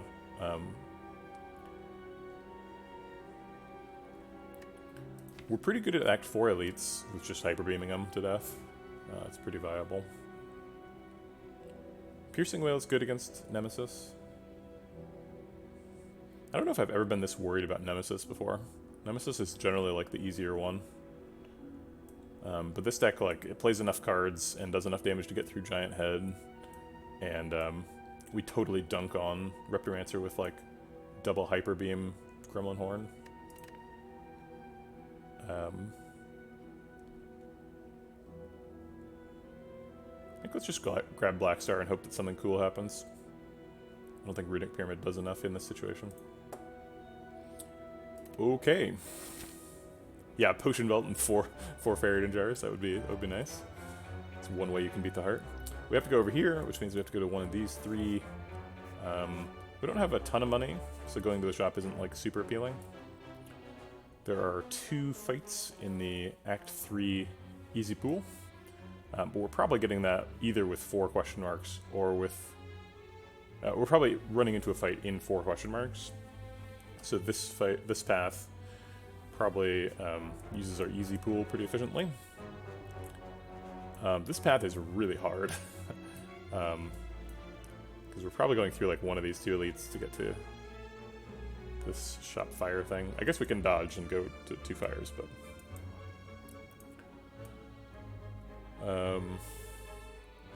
Act 3 question marks are pretty good. You get Mind Bloom. You can get the if we get the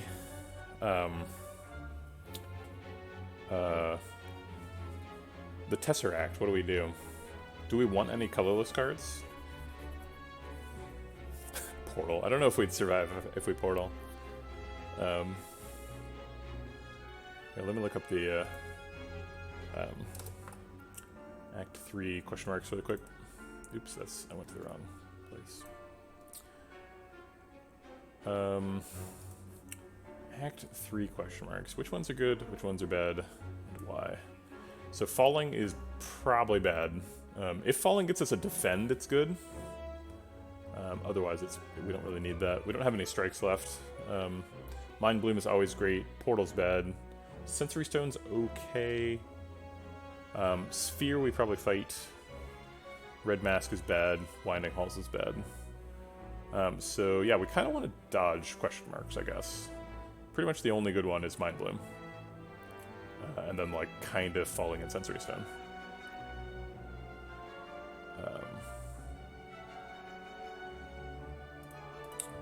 Interesting. That's true. Sensory Stone is yeah. Sensory Stone with Singing Bowl is not a decision, because you just grab the big one, take the health. I think we take this 4 question mark route. We don't really get a lot out of this fire or this shop. Maybe we go to the late shop.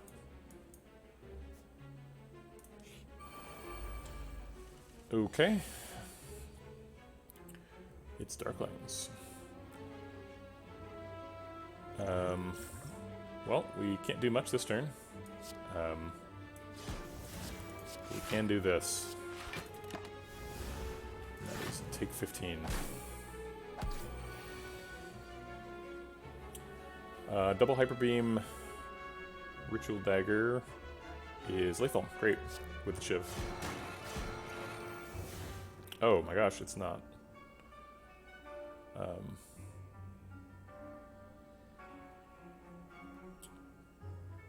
Okay, I guess we use the Shiv to kill him. And... how did I mess that up? Oh wait, we can use Sever Soul to draw a card? Yeah, actually this is lethal, because we get... Okay, alright. Get the energy. Okay. Heart of Iron seems better than Colorless Potion. We have trouble blocking. This says exhaust on it, but it's not. It doesn't exhaust itself. Yeah, Horn was huge there. That fight could have easily killed us.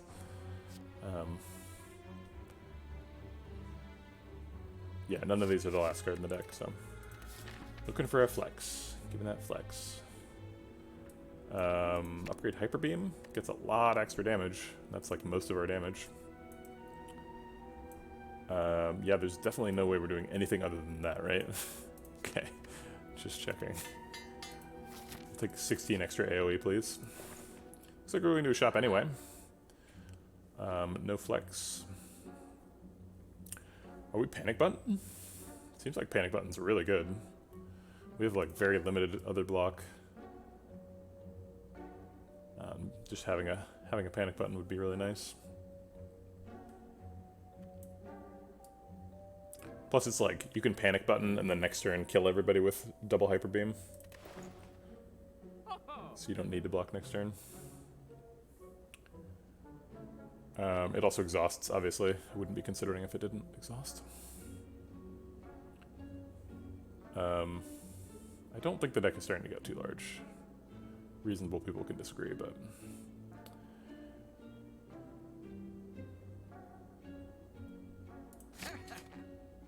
Okay, pretty happy with that. A single orb walker. Is Hyper Beam, Backstab, Ritual Dagger lethal? I'm gonna go with probably. Yeah. Okay. Good fight. We could put Shrug It Off in the deck. That helps us draw into stuff, and we can get rid of it with Sever Soul. We definitely don't want Backstab, despite the fact that it's good sometimes. We don't have like Marbles or Mutagen or anything, so we're not like really trying to kill people on turn one.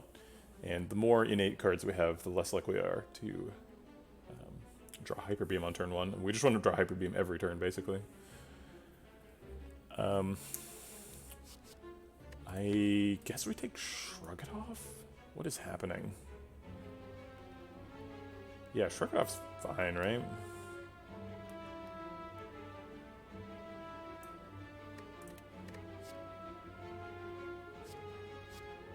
I think Shrug It Off is like a tiny bit better than 2 max HP.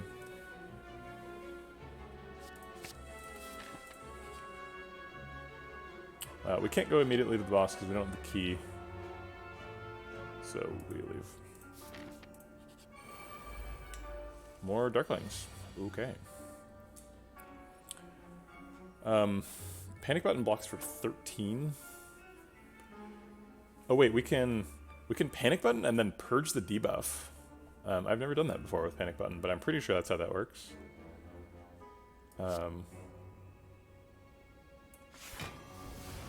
Let's find out.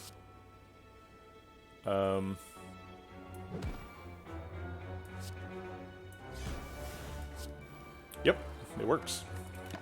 It's just a block for 30. Panic Button is way better than I thought. I thought it was just like block for 30, but no, it's much more. Let's draw a card. Or 2, I guess. None of these are Hyper Beam, which is what I was hoping for. We can Piercing Wail to block for a bunch. We could hologram back something. We'll probably just like Piercing Wail defend here.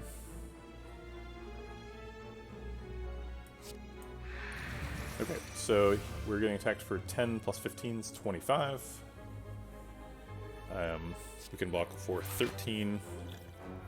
And we could go up to 19. We'll take 6. Yeah, Heart of Iron, I don't need to be too precious about.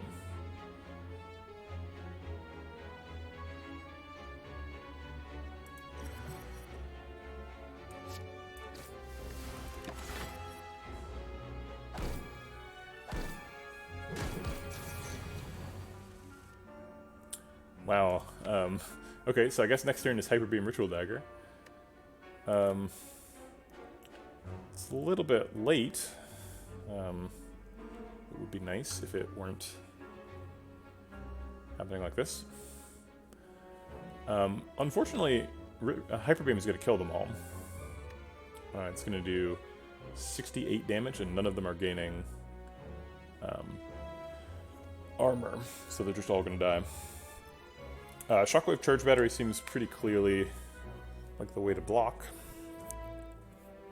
Although I suppose Footwork, Charge Battery Defend is also a contender, but the weak seems way stronger.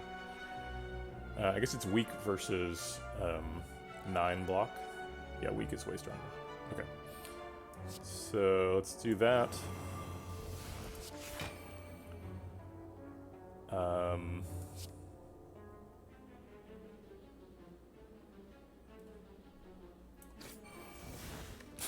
We have pen nib on the thing too. Alright, we're just not getting Ritual Dagger proc this fight, right? That's okay.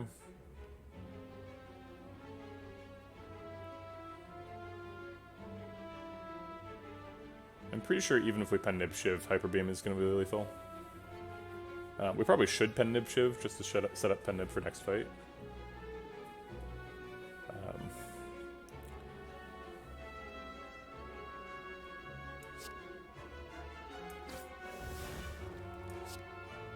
Yeah, 34 twice is too much. Okay.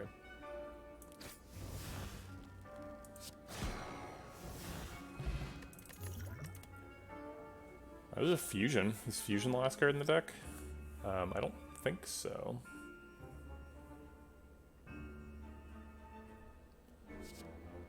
I don't know why fusion would be the last card in the deck. It is a thing. Alright, time to fight an elite. Oh great, it's Reptomancer. Okay. Words that never get spoken. Oh great, it's Reptomancer. Okay, so we probably Shockwave. Shockwave draws a card with Ink Bottle. We could just Backstab, see what we get. But no, let's Shockwave. Makes Backstab do more damage.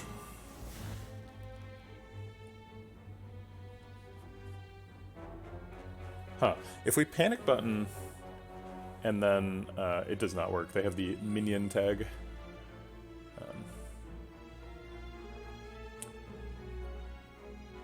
If we Panic Button, we can purge the debuff next turn, and I believe we can play a skill to do so, but we can't get the block from that skill.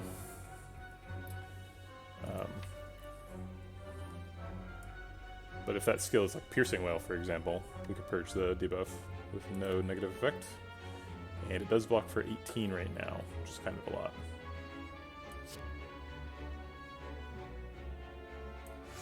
So let's do it.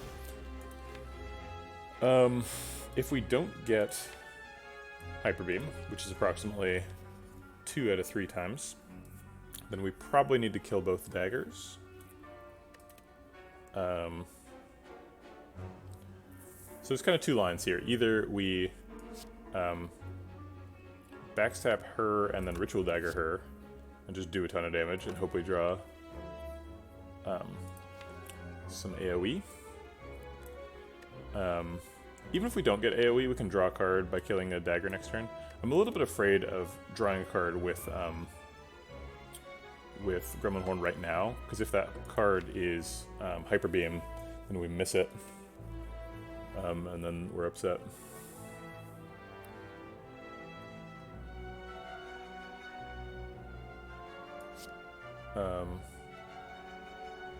What? This doesn't... it doesn't kill him. We'd have to use both. So we'd spend 1 energy to get 1 energy, and then we wouldn't have enough.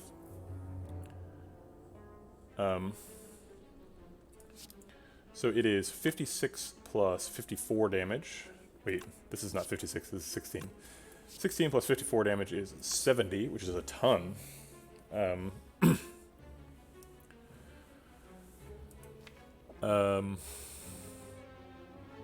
But if we miss both Sever Soul and Hyper Beam, we're just like sad, right? And we die.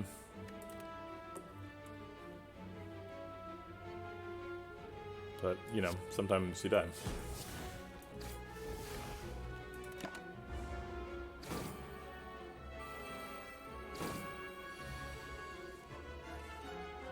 We got Hyper Beam. That's pretty good. Is Inflame Hyper Beam lethal on Reptomancer?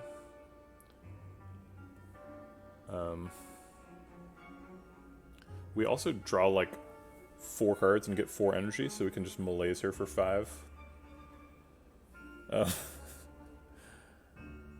So there's that. Let's just... do I Inflame before this? Yeah, we'll have plenty of energy. Plus, if we Inflame Hyper Beam Malaise, we purge our no block. Yeah, also it looks like we're just killing her. Okay, great. Good fight. got bag of marbles. That's pretty good. Metallicizes the power, so we can add it. Let's see. We do have trouble blocking. It is very slow. We kind of went like all out on this orange pellet synergy and never found the flex. So I don't think we want like more powers. It's neat that we can get rid of debuffs, but we don't need to do it. So I think we just take 2 max HP.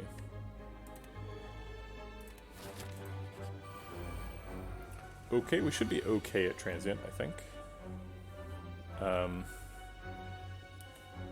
Is this turn just panic button, backstab malaise? We could kill it. It's not really the goal, but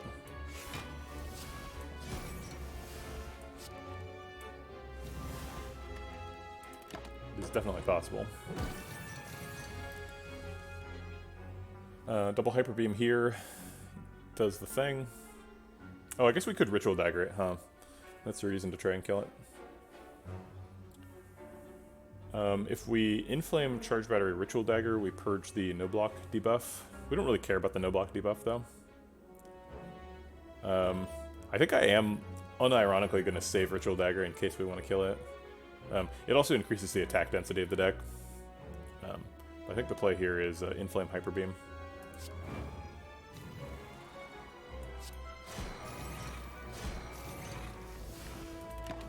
It's not greedy, it's, you know, we're keeping it around for an attack later, mostly. Also, just in case, you know, maybe we want to eat the transient, you know, you never know. This does 48, so we're blocking out. So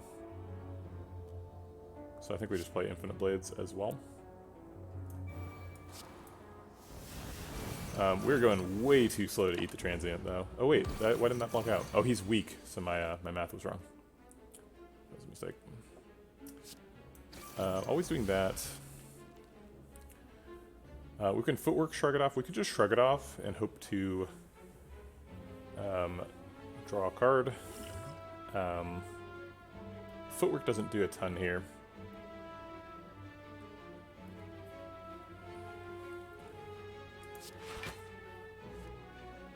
Okay, we got Ritual Dagger. See, that's why we saved Ritual Dagger. It all came together to block for 38. This blocks for 6, this blocks for 5. Let's block for 6.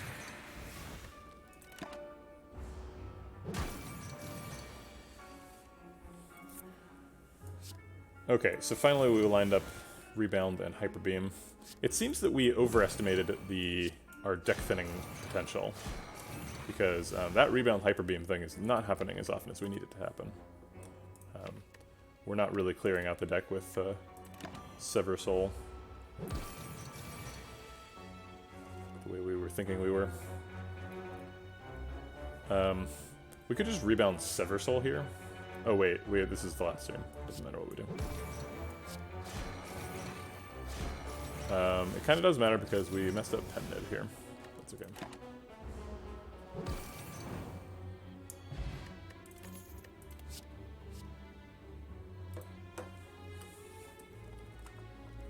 I'm gonna time you out, Troll Fun,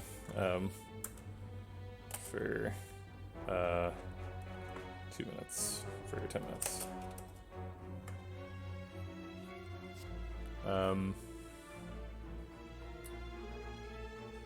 Oh, I timed you out for 10 seconds? It's fine to talk about things. It's not fine to be like, I told you so. You're the worst. That's just some negative attitude stuff, and I'm not having it. I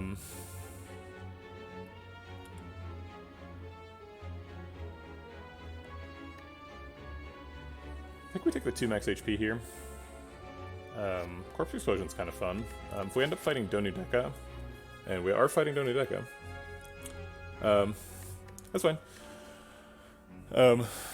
It's difficult to communicate the sort of non-verbal or non-textual elements of communication online, and so I'm sure that you meant I told you at 14 cards as like, yeah, I was thinking the same thing a while ago, but it came across, to me at least, as, aha, I told you so, nerd. So, just try and be careful about the way you're perceived, it's fine.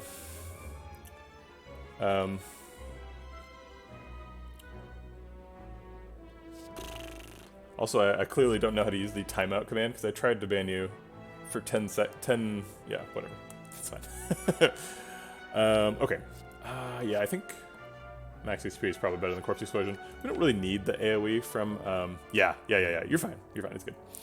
We don't really need the AoE from Corpse Explosion because we have AoE from Hyper Beam. So I think we're just taking max HP here. Elixir is probably worse than Weak Potion. We have trouble blocking, so Weak Potion is pretty helpful.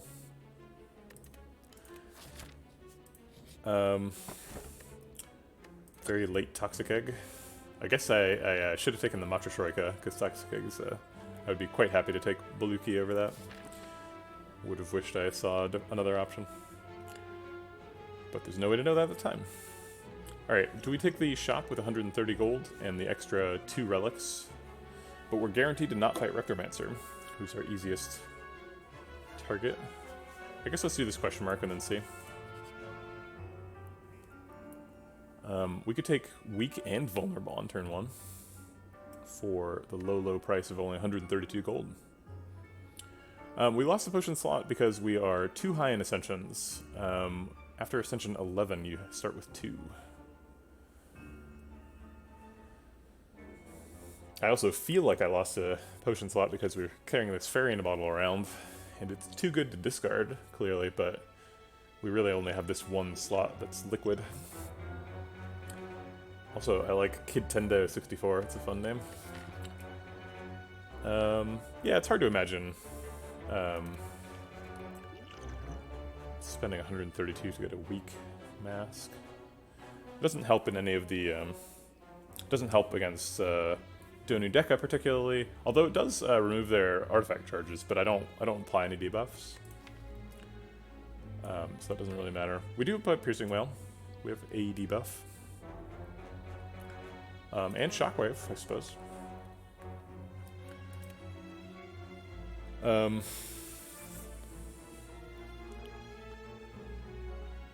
Malaise, yeah. So maybe we do. Maybe we do buy the Tomb of the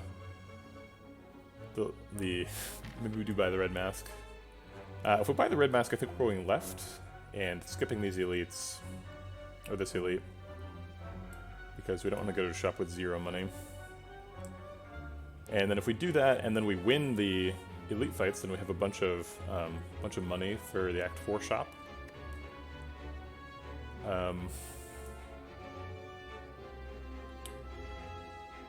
But no amount of money will buy us a flex.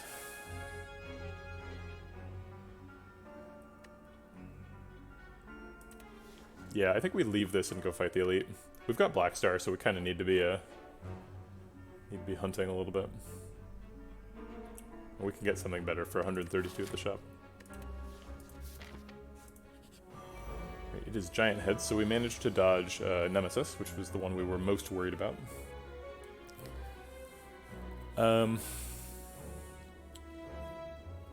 This fight. So we do actually have to, like, we have to get there, which is not guaranteed. We can just double Sever Soul and Charge Battery here. Malaise doesn't do a ton, especially on turn 1. So I think I like Charge Battery, backstab Sever Soul. Great, we get an extra defend.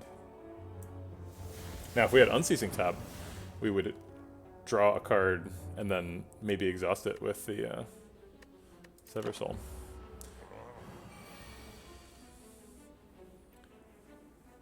Seems kind of early to be pressing the panic button.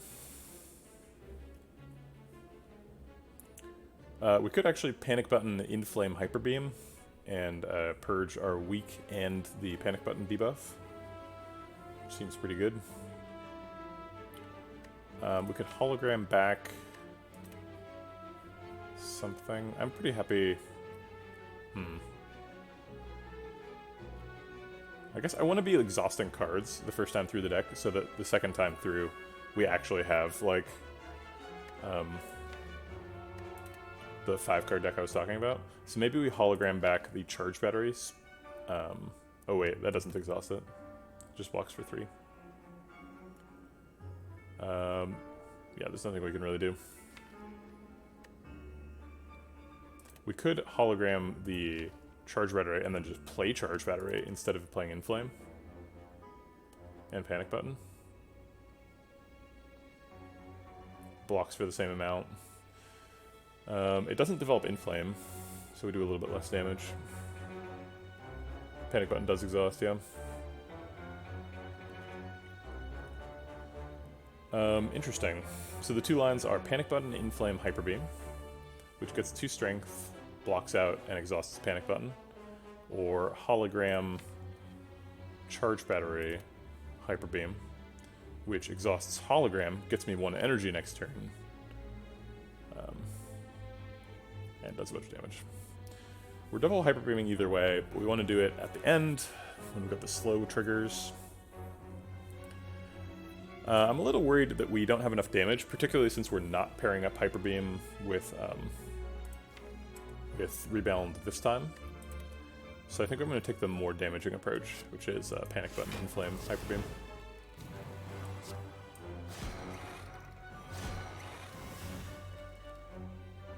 Oh, I guess I'll exhaust Hologram too, just so I don't have to draw it again. Come back, Hyper Beam, I love you. This is a terrible turn. Yikes. Slipping bottle.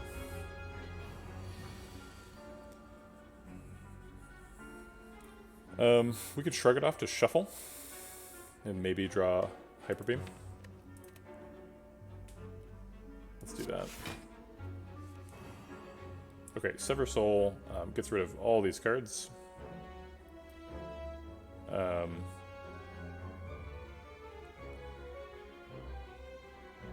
Or we could Footwork Ritual Dagger to purge our Frail debuff, but that's going away next turn anyway.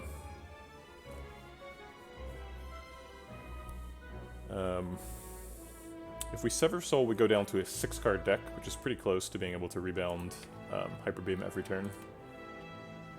Our hand next turn is exactly this, so we're probably going to Charge Battery Hyper Beam.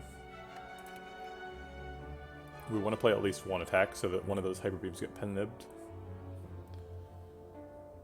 But we're going to play an attack either way. It's either Footwork or Ritual Dagger. Yeah, go ahead. Why do you like Infinite Blades?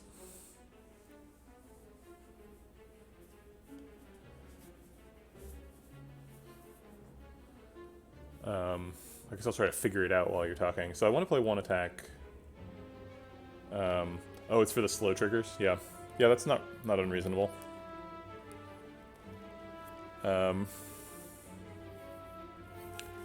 Yeah, I guess Infinite Blades is probably better than Footwork.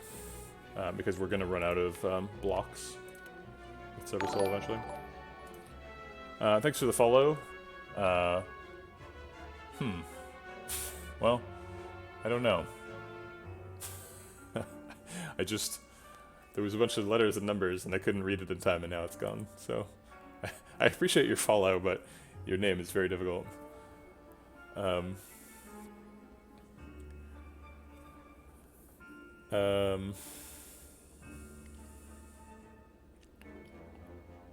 Okay, so if we Infinite Blades and Ritual Dagger, we have still all these cards. We don't exhaust the Shame, but we do get rid of the current Weaken Frail. So then we end up Frail for next turn, and we get hit harder. Which is why I think I like Sever Soul, so that we can block for more next turn. As well as decrease the size of the deck. Okay, so I'm going to Sever Soul. I think you could go either way. And I think we're going to Weak Potion too. Oh, he's already weak though, stupid. Also, I said it was a 7-card deck, but it's a 9-card deck. I was ignoring the discard pile. Here's the Charge Battery Double Hyper Beam. And we might get to finish him off with Ritual Dagger here. If we are lucky. I would also consider myself lucky to get out of this fight with my Fairy in a Bottle intact. It doesn't look like Ritual Dagger's getting procced here. We should play attack or defends to set up weak procs. We're still dying and proccing Fairy in a Bottle, but that's okay.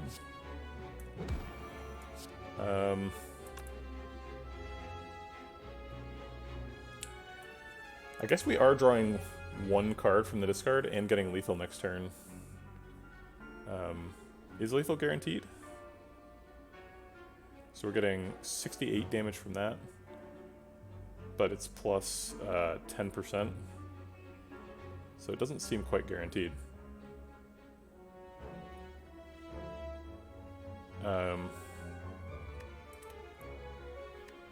So if I don't Ritual Dagger now, we could not get a kill, and that'd be super bad, because then we die.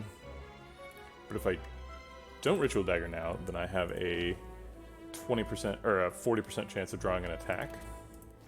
And if that attack is Ritual Dagger, I get to proc it, which seems really nice. We do have Ink Bottle, so if we play Hyper Beam, we draw a card, because it plays twice. Oh, will we have 4 energy? Oh, we will. Okay, so we'll have lethal next turn no matter what. So we'll defend here instead of Ritual Dagger. Oh shit, I forgot we were... shit, I should not have played that defend. Because that ruined my 20% out at Ritual Dagger. Okay. Alright, well that's fine. Or it ruined 20% of the out. We still can't get it. We have to Sever Soul first, though. Because Hyper Beam kills him.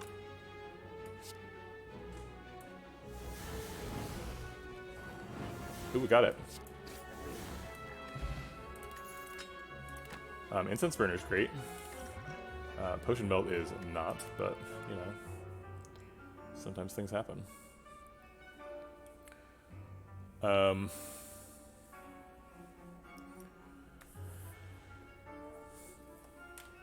Doppelganger? It says exhaust on it, so it doesn't participate in the final deck, and it's upgraded, so it's like you can play it for 0 if you have nothing else to do. I guess we take Doppelganger.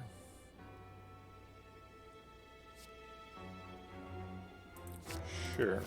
Feels kind of weird. Membership card. That was almost all of our money, so we would have 2 left, which doesn't seem right. We could buy a second panic button. The first panic button was really good. Buy a panic button and a potion. Seems okay.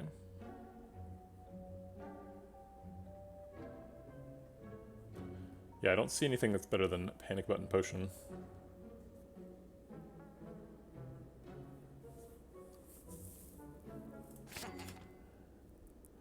And probably weak potion. Actually, we've been applying quite a bit of weak with Malaise and Shockwave. So I guess we take an attack potion.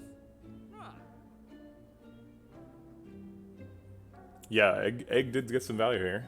I was thinking it wouldn't get any, but it did get 1 card worth of value, which is, it's fine, you know. If you get a relic that just upgrades 1 card and you get to choose what that card is, like, you know, it's like a little bit worse than a whetstone slash whatever, but like, I don't know, not a ton worse. 2 cards. Oh, did it upgrade? Oh, it upgraded Doppelganger too. That's correct. Okay, yeah, Toxic Egg paid off, even though it's super late.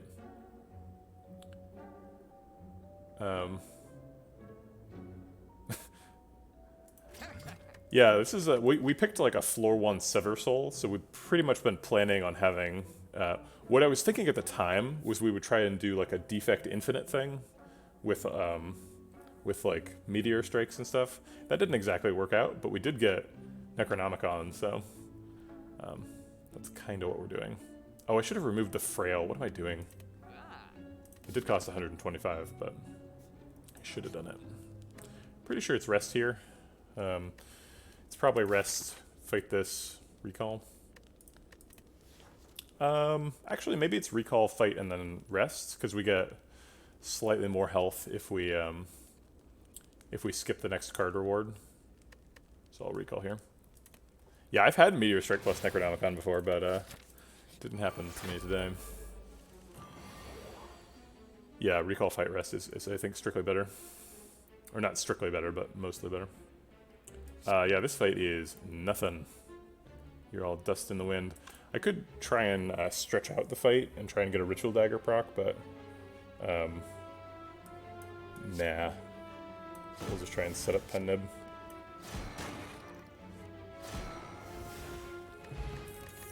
Okay, that was easy.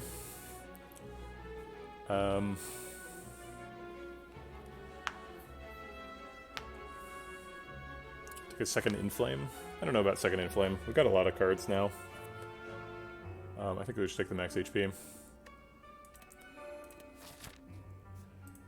What does that say if I did all of the 2-class combos and, like, I don't think I made it to the Act 3 boss even once. I think maybe, like, one of the Watchers made it, or maybe 2 of the Watchers made it, but, like, nobody else made it. And then, like suddenly, as soon as I take 3 classes, I'm getting to the bosses with Ironclad, which is normally, like, my worst class. Is there a relic we super need to make the deck come online?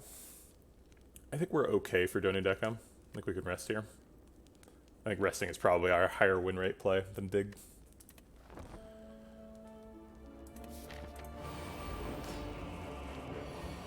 We did definitely get unlucky, but you can't get unlucky, you know, every time. If you get unlucky every time, you're doing it wrong, right?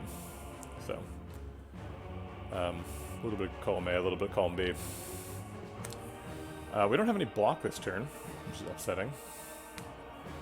Other than, you know, Hologram Defend, which are technically block cards, I suppose. Sever Soul, the second one is going to be doubled, so we can do a ton of damage.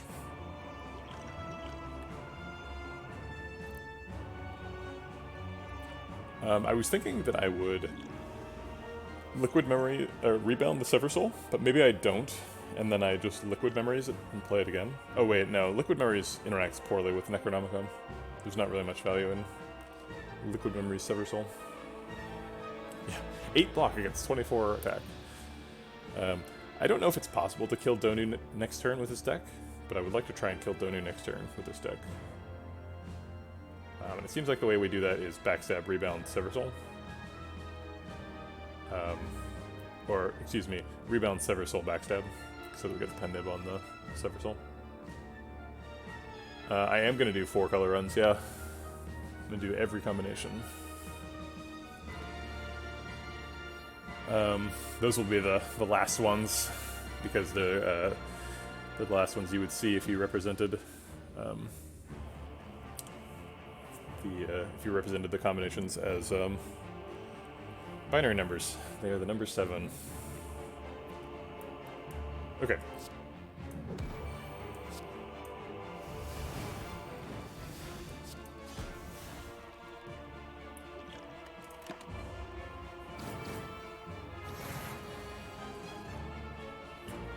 Well, we can avoid the shame of Sever Soul.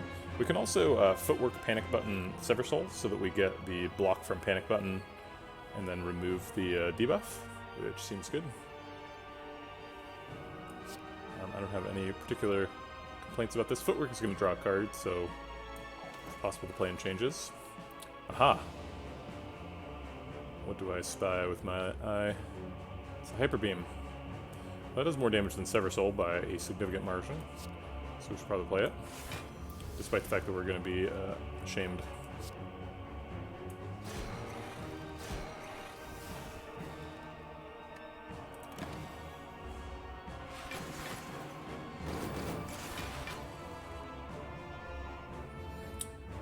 Doesn't seem like we can trigger Ritual Dagger right now. At least without Liquid Memories doing some stuff. Oh, you know what? I probably should have Liquid Memories to back the rebound on that previous turn. In fact, I think I'm going to restart the fight in order to do that. Wasn't thinking about it. because then I get to rebound the pen nib. I, for some reason, assumed that rebound was still in my draw pile, which was just not true.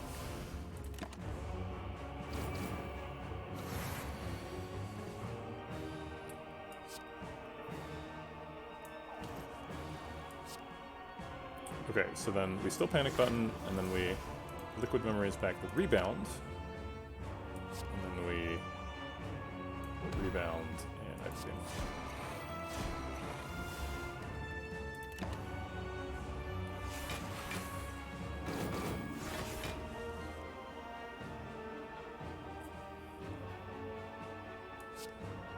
Okay, we double hyper beam like we used to. Almost, not quite lethal with the ritual dagger there.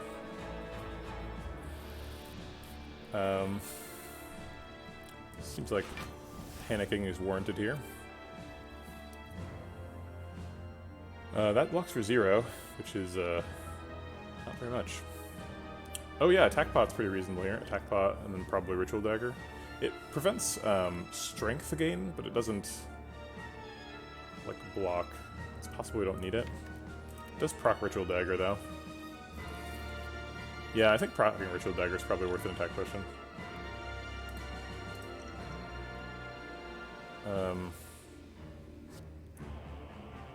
Unload is okay.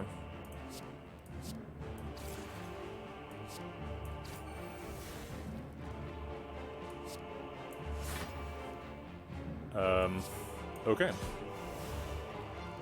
Neat.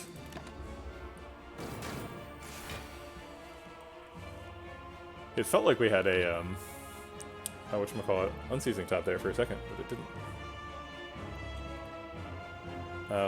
It didn't actually block. We had no block from panic button, so the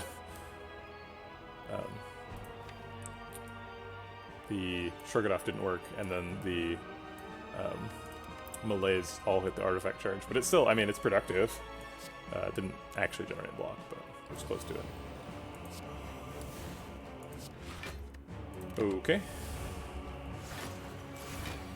Aha! We're intangible. What are you gonna do about it, Deca? We could purge our -12 focus, lol. But there's not really any good reason to do so. We would just be wasting Piercing Wail, basically. But I think playing Inflame is pretty fine.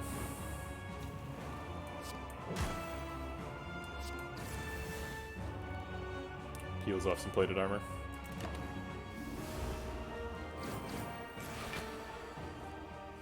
This plays kind of like a silent deck, where it's like, we don't really have, like, enough block cards to actually block. We just have, like, we can stitch together, like, intangibles and, what are they called? Panic buttons until everybody's dead.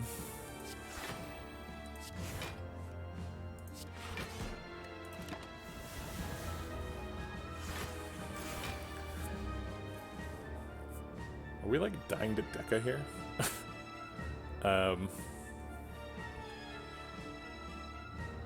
What's this card? It's Hyper Beam. So Hyper Beam does not have pen nib up. So we could draw it. We could exhaust all these non-attacks, but I kind of need the non-attacks to block. Maybe this is Blessing of the Forge too. We get an extra... let's see, Shurgadoff goes up to 10, is that right? 11. So we get an extra 6 block from these two. Currently we're blocking for 17, so we go up to 23. Seems pretty worth it. Go up to 23 and then double Hyper Beam. Okay.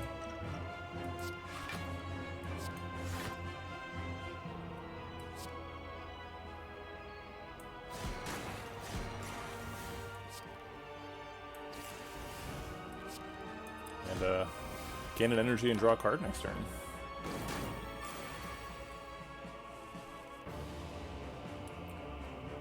Okay, so we should try and charge Ink Bottle and Pen Nib. We can actually do a pretty decent job of both of those. We can set them both on 9, which is kind of what you want. Oh shoot. I had them backwards. I thought that pen nib was on 7 and ink bottle was on 5, but it was backwards. So I tried to get pen nib up to the 7 with ink bottle and then play double hyper beam, but that was the reverse of what happened. Okay, well I guess we're playing Shiv to reset up it for next fight. We could theoretically just rebound. Is there any way we miss here? There is. We only have 2 attacks and 1 copy of Shrug It Off.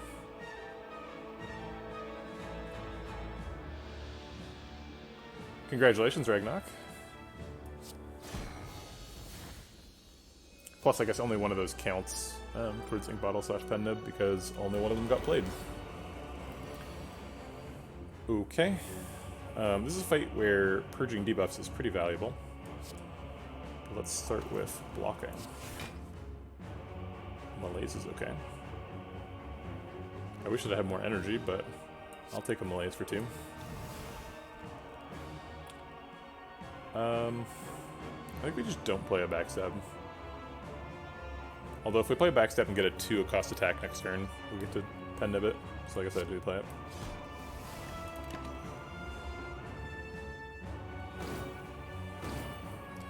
It's gonna be a tough fight.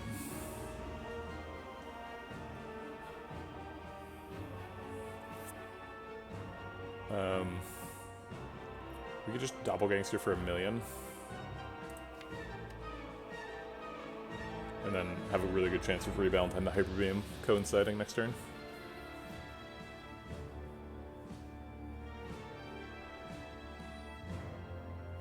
We're skipping Shockwave, so we don't have Vulnerable. Maybe we Shockwave and then Doppelgangster? Or Doppelganger. Doppelgangster is a Hearthstone card. Commonly seen with Shudderwalk.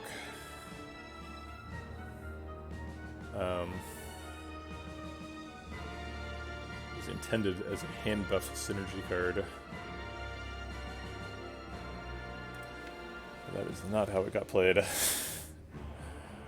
I think I like Shockwave Doppelgangster. Doppelganger. Oh my god. I can't even. Are we intangible next turn? We are. Is he attacking next turn? I don't think you can tell. I would just like him to be vulnerable.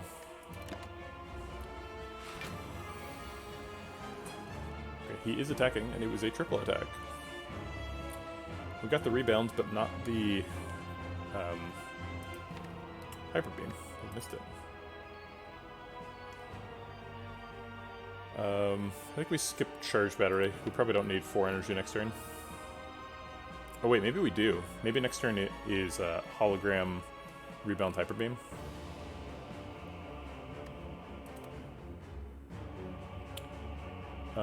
If we play charge battery, we have 7 on the clock, so we can play 5 cards. Hyper beam is 2 of those, so we got 3 left. Hologram rebound is 2 of them, and then panic button is the last one. We do have pen nib on 8. Yeah, I was not planning on rebounding this turn. I think the play is just charge battery. Yeah. I mean, rebound does do extra damage, but...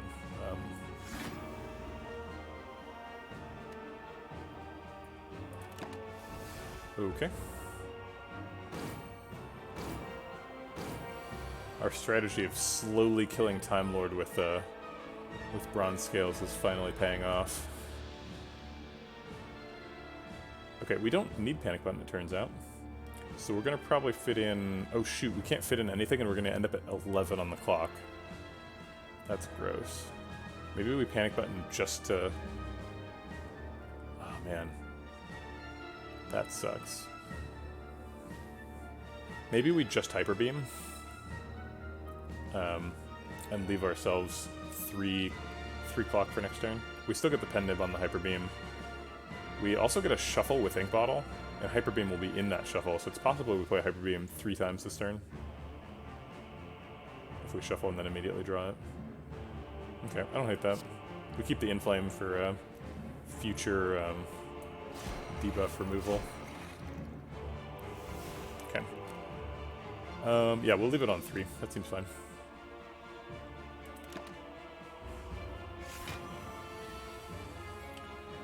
I wish that his clock counted down. I wish that it started at 12 and counted down to 0, because you have to do subtraction to figure out how much time you have left. But it should just tell you how much time you have left. Also, ticking down is inherently more ominous. Also, if there's a time thing counting backwards, then like that makes him seem like he's controlling time and making it go backwards. Like, come on. It's so much better to have it count down than count up. I don't understand why it counts up. Plus, like, it's really strange for a buff to count up. Like, almost no buffs count up in the game. Thanks to the fire, Ferrari 7. You made me say Ferrari. That's a brand name. I think this turn is double hyper beam charge battery. I guess buffs count up. Yeah, and it makes sense as a buff. It does. It's true that it doesn't make very much sense for it to be a debuff, because debuffs count down.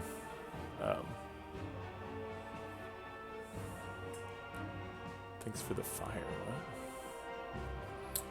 What?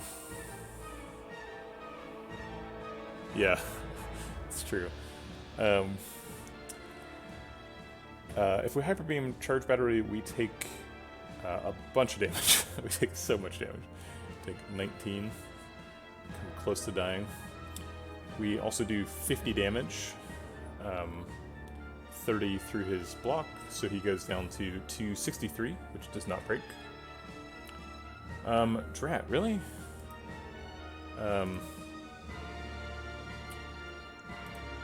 I thought we made a...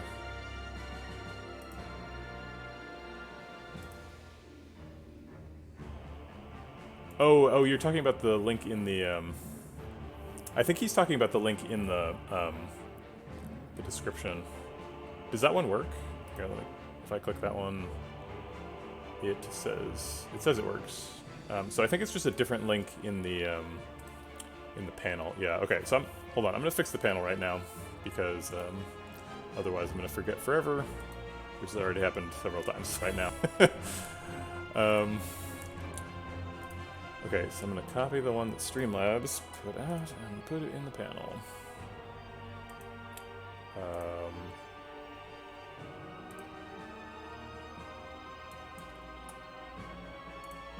Okay, now it's fixed, and I never have to do it again. Okay. Yeah, I don't see any reasonable alternative to Hyper Beam charge battery. And it doesn't do anything super bad. Other than, you know, we almost die.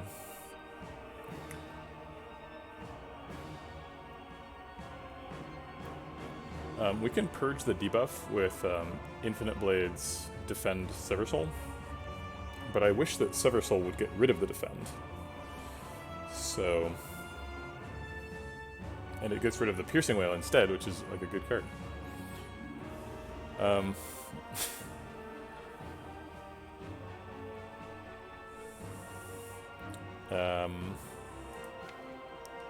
We do have Panic Button next turn, so we should be able to block.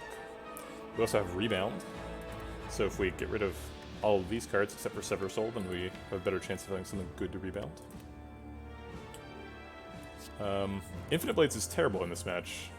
It's good for setting up Pen Nib, but it's hard to find a time to play them against Time Eater. So maybe we just eat the debuff and just play Sever Soul, exhaust them all, keep the time. We do 44 damage, and we do break him. So he's going to spend next turn healing, which is okay. He's only healing for 24.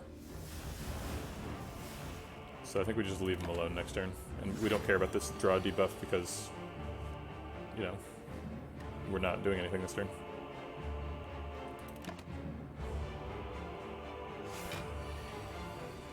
Don't we all live with death? Death is a part of life.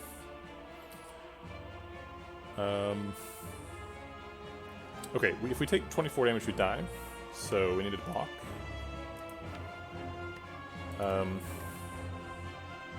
We did only draw 4 cards. He had a minus draw debuff on us. If we can just hologram a panic button and then Sever Soul. That gets rid of the shame. It also leaves us at 10 with a no block debuff against an Act 3 boss,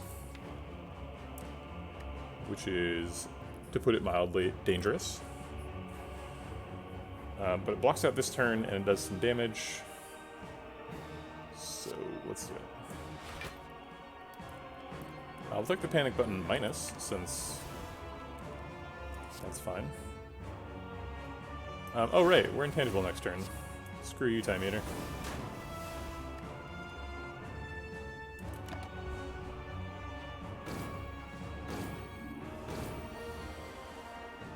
Okay, and now we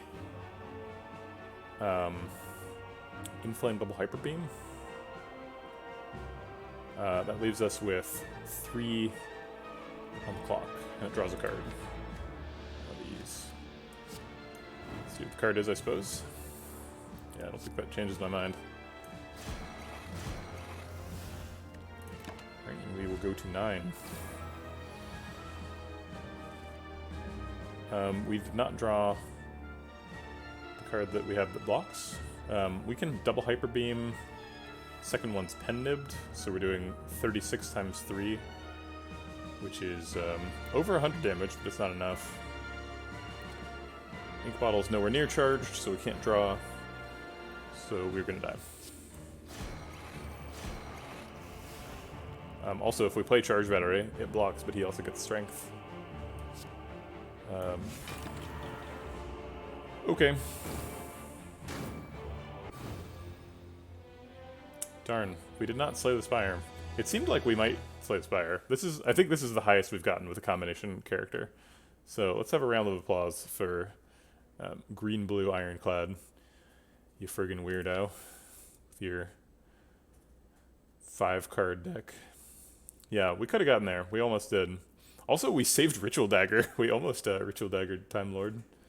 If we'd had one more turn, we would have Ritual Daggered him.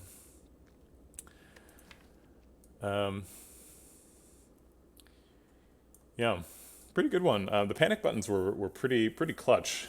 We didn't have any way of blocking, and then we were like, what if we just pick Malaise, Piercing Wail, and Panic Button, and just only block in the weird ways?